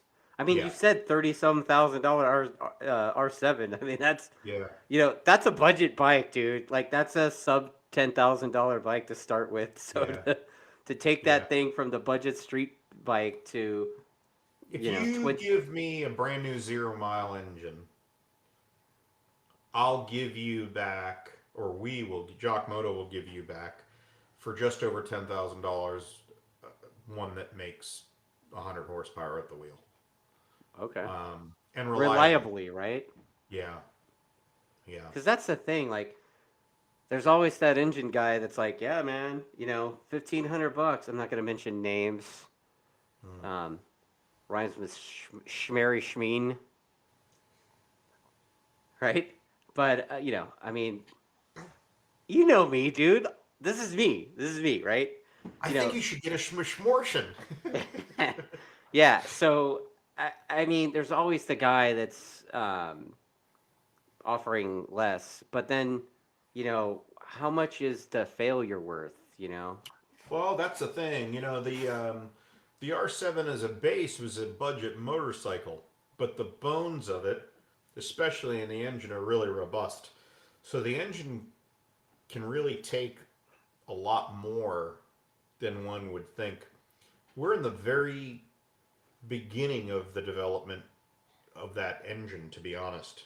Okay. So we have a kit that that YMUS developed through their racing department, and it's a kit that was shared with dirt track entrants because it's the same engine essentially. An MT-07 and an FZ-07 and an R7 are essentially the same thing. The R7, the crankcases are a little bit different on it, but Right.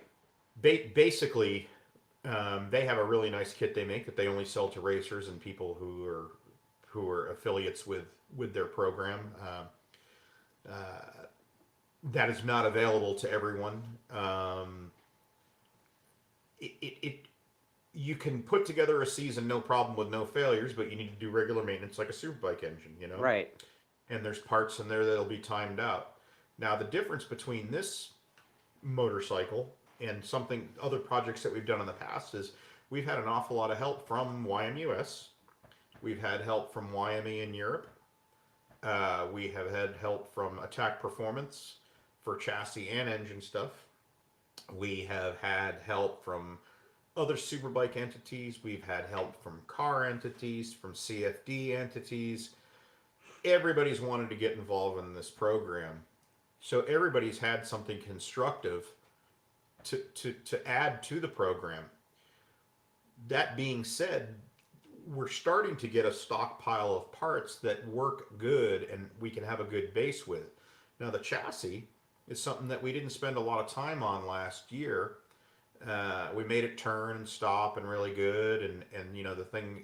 It's a fairly inexpensive motorcycle, so it's got some parts on it that I don't want to say are substandard because they're not. They're perfectly fine for the street. But when you when you throw an extra 40% of horsepower to the thing, different things happen to the chassis, and of course, the larger you are as a human being riding the thing, the more you're going to feel flex and things of that nature. There's some ways around that and inexpensive ways within the rules to combat that. And I just think for what that motorcycle is, I think that motorcycle will probably enjoy the success as far as sales and miles per miles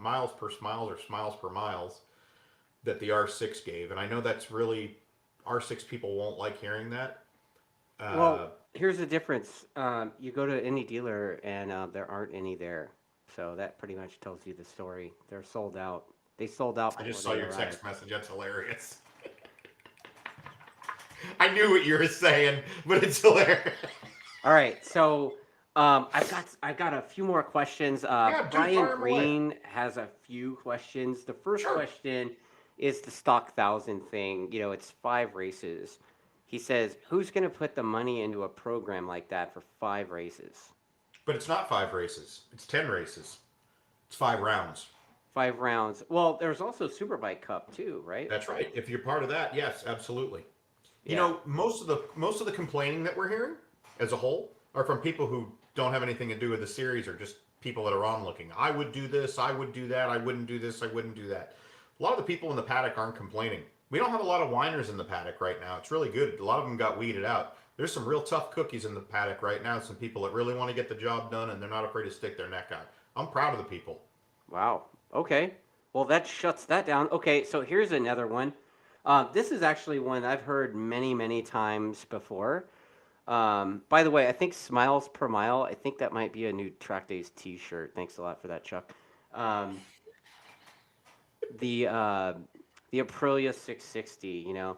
Yeah. Brian Green, you know, again, I'm going to give him credit for this, but basically a lot of people are saying the same thing. You know, it seems like it'd be a lot cheaper to just buy an Aprilia instead of dumping 30K into an R7.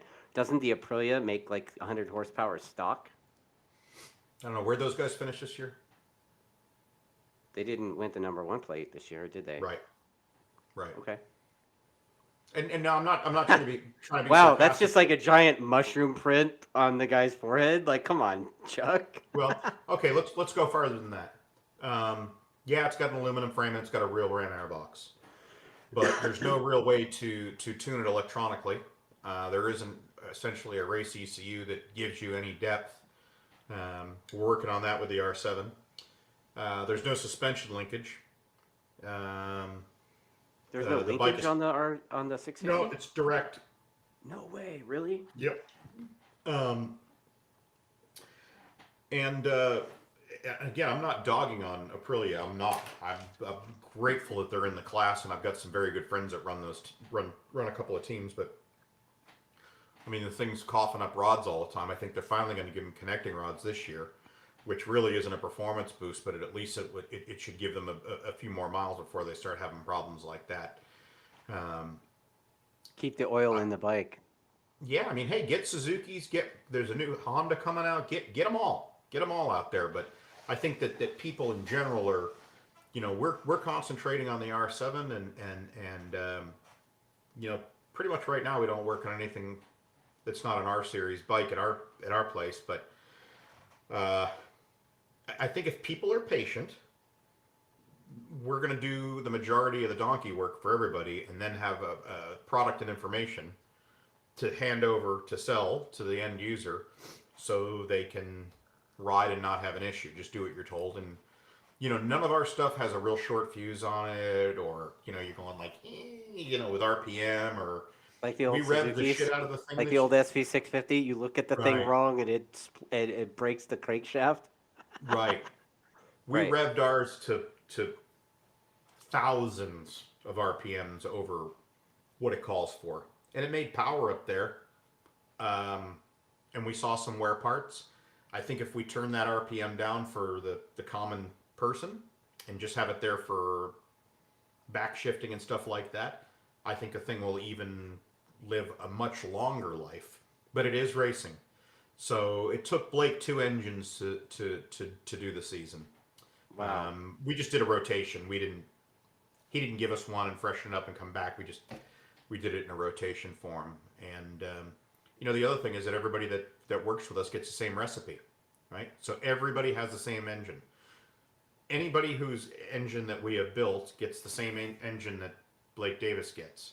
Oh, nice. The same thing. We're not doing, so like, It's not we the can gather, special if you want to engine. play ball, we can all gather all the same information. Right. And we're not going to ask the end user to test something with us. That's no good. People want to spend money. If they're going to spend money, they want to spend it and sleep well at night. So That's probably a smart move. Okay, so we're all impatient. I'll text you my thoughts on that in a minute. Sure. But I got a couple more questions. Shit, man, Sure. we're already at like 2 hours, like we always are. But Chris I'll keep the answer Gilman, short. yeah, right. We talked shit about we're doing 4 hours, right? Like I'm not I Joe know. Rogan. Sorry, not doing a 4-hour podcast. He wanted to know your opinion on super sport this year, but also he wants to know, do you think it's a reality for someone to do well in MotoAmerica Super Sport and then move to World Super Sport, then World Superbike from there? Or do you think there's a better path? Go. Like, start Well, I out think with the what you path- think of Super I Sport think- class. I think the path is pretty good. I think that class is going to have a lot more validity in the coming years, and people are going to feel a lot more comfortable with it, because inevitably all these motorcycles are all going to have the Medtronics kit on them, right? So that all the ECUs will be manipulated essentially by the manufacturer, and will have a certain amount of guidelines. So they're going to have a whole plethora. Like pretty soon you're going to be able to have any motorcycle that's homologated for that class and a kit just to bolt it on there. I didn't like the idea of it at first, but I'll be honest with you, it's really growing on me, because they're really super active in this. Scott Smart and those guys in the World Championship are really super active in keeping an eye on it. And it worked well this year in the World Championship, so I think more of that technology will come back to us, Yeah. and it'll be better here as well. Right now, it seems there's an overdog, right? Somebody would say, well, the bike that Josh Herron rode is an overdog. Yeah, I don't think so much because of the chassis. Then they say, oh, well, the GSXR 750 is the overdog. Yeah, maybe. Tyler's a really great rider. You know what I mean? Like, he's Right. really great. Then somebody goes, oh, well, the R6, but, that's standard bore, and you can only port the head to this, and you can only do that, blah, blah, blah. Whatever. I think some of the best bikes in that class may have not been up towards the front. I'm not discounting the bikes that were up front, by the way. Right. I think there are other good bikes out there, but again, it's the rider and tuning and getting chassis correct. Well, I mean, aside from Daytona, we didn't really see the Triumph, right? So Correct. we didn't really see the Triumph. We didn't really see much of the Cowie. Um, and the reality is, most people don't realize that the 600 class is pretty much done. I mean, the manufacturers aren't making Well, them unfortunately, anymore, it is. It's over. right? It's over. Yeah. I mean, I think there might still be kind of a Suzuki, but not really. I'm not really sure, Well, but it's like a CBR 600, right? I right, mean, it's the same they're going bike to from allow those '07 that they motorcycles, keep on pumping out. But I mean, right? they're But they're not going to allow them to do enhancements right. to So the get to the class, level. the next gen class, it's right now it's going to be just super sport eventually, I would imagine. But they're calling it Yes. next gen right now in preparation, I think, because I guess you could call it a transition, right? Because like, what the fuck do you do? Like the manufacturer stopped making the 600. Like you're not going to stop racing, so they had to figure something out, I think. And I No, think I they're think doing a it's pretty good job with the balancing as well. I mean, you look at the R6 is supposedly the old dog, right? And the thing was competitive, man. Like, I mean, Rocco, if he had his shit together the whole season like he did the second half, it might have been a different points battle, right? well, I'm So, sure it would have been. I'm sure it would have been.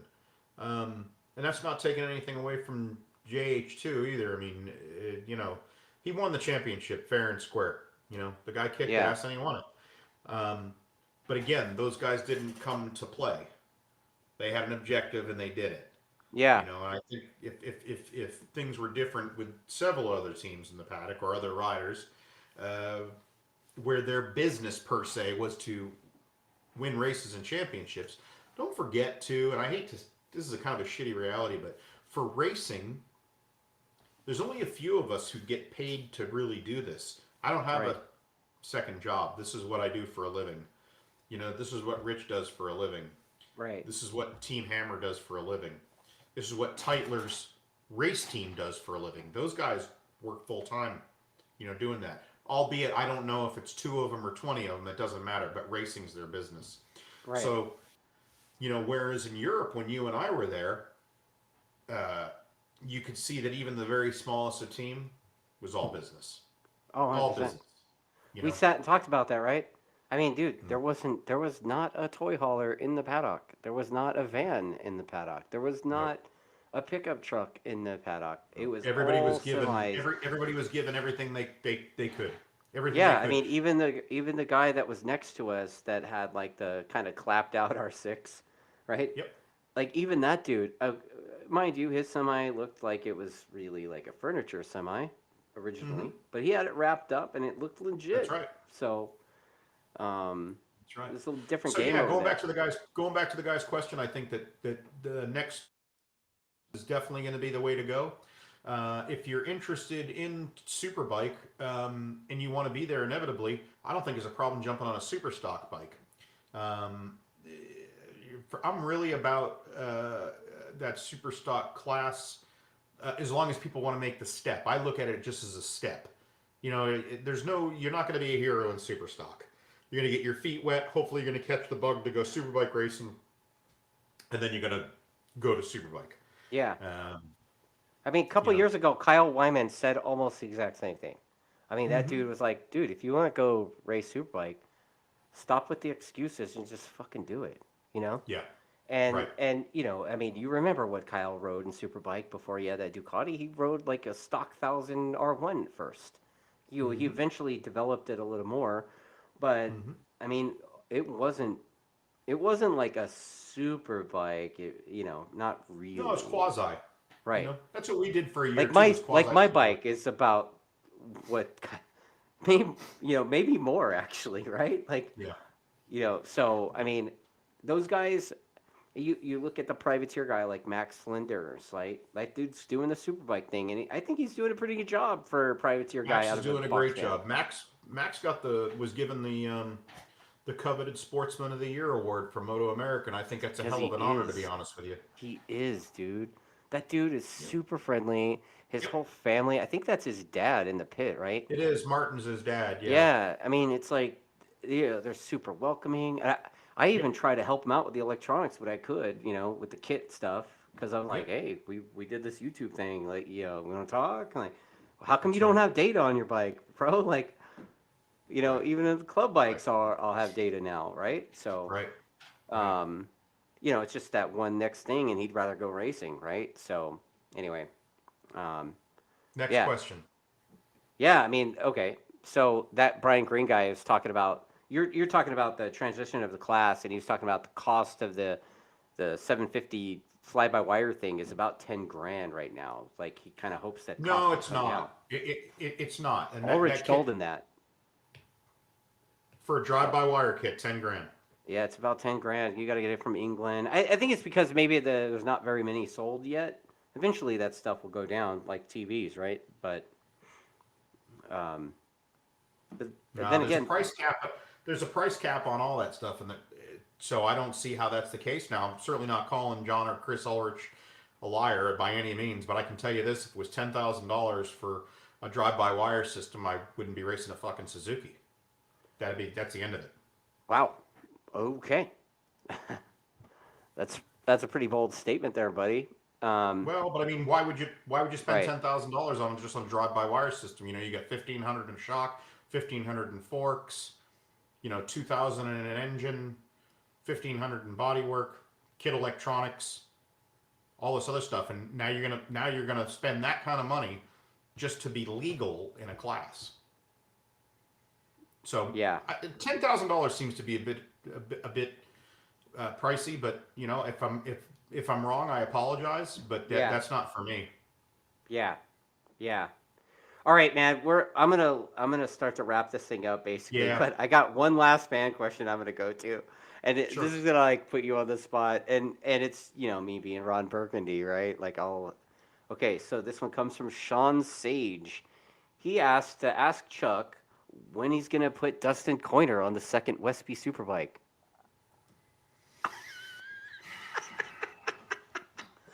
Is it going to be a full-time thing or just a guest appearance? Shut your mouth, dude! Don't tease me. No.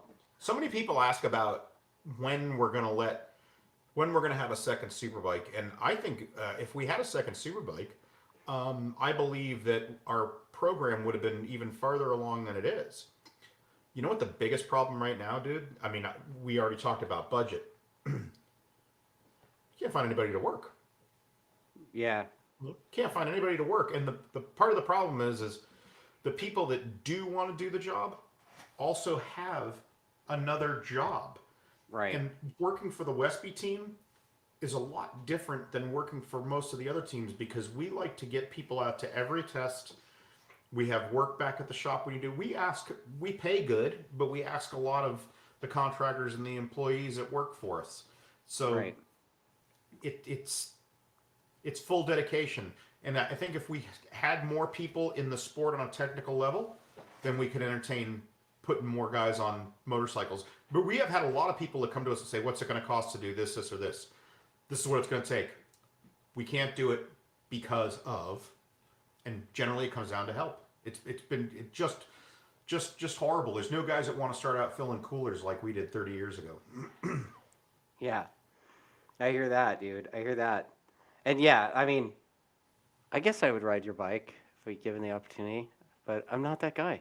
Like I'm never gonna be that guy, and I'm okay with it.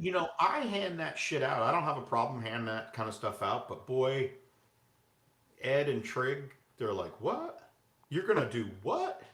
Oh, it'll be fine. You're gonna what?"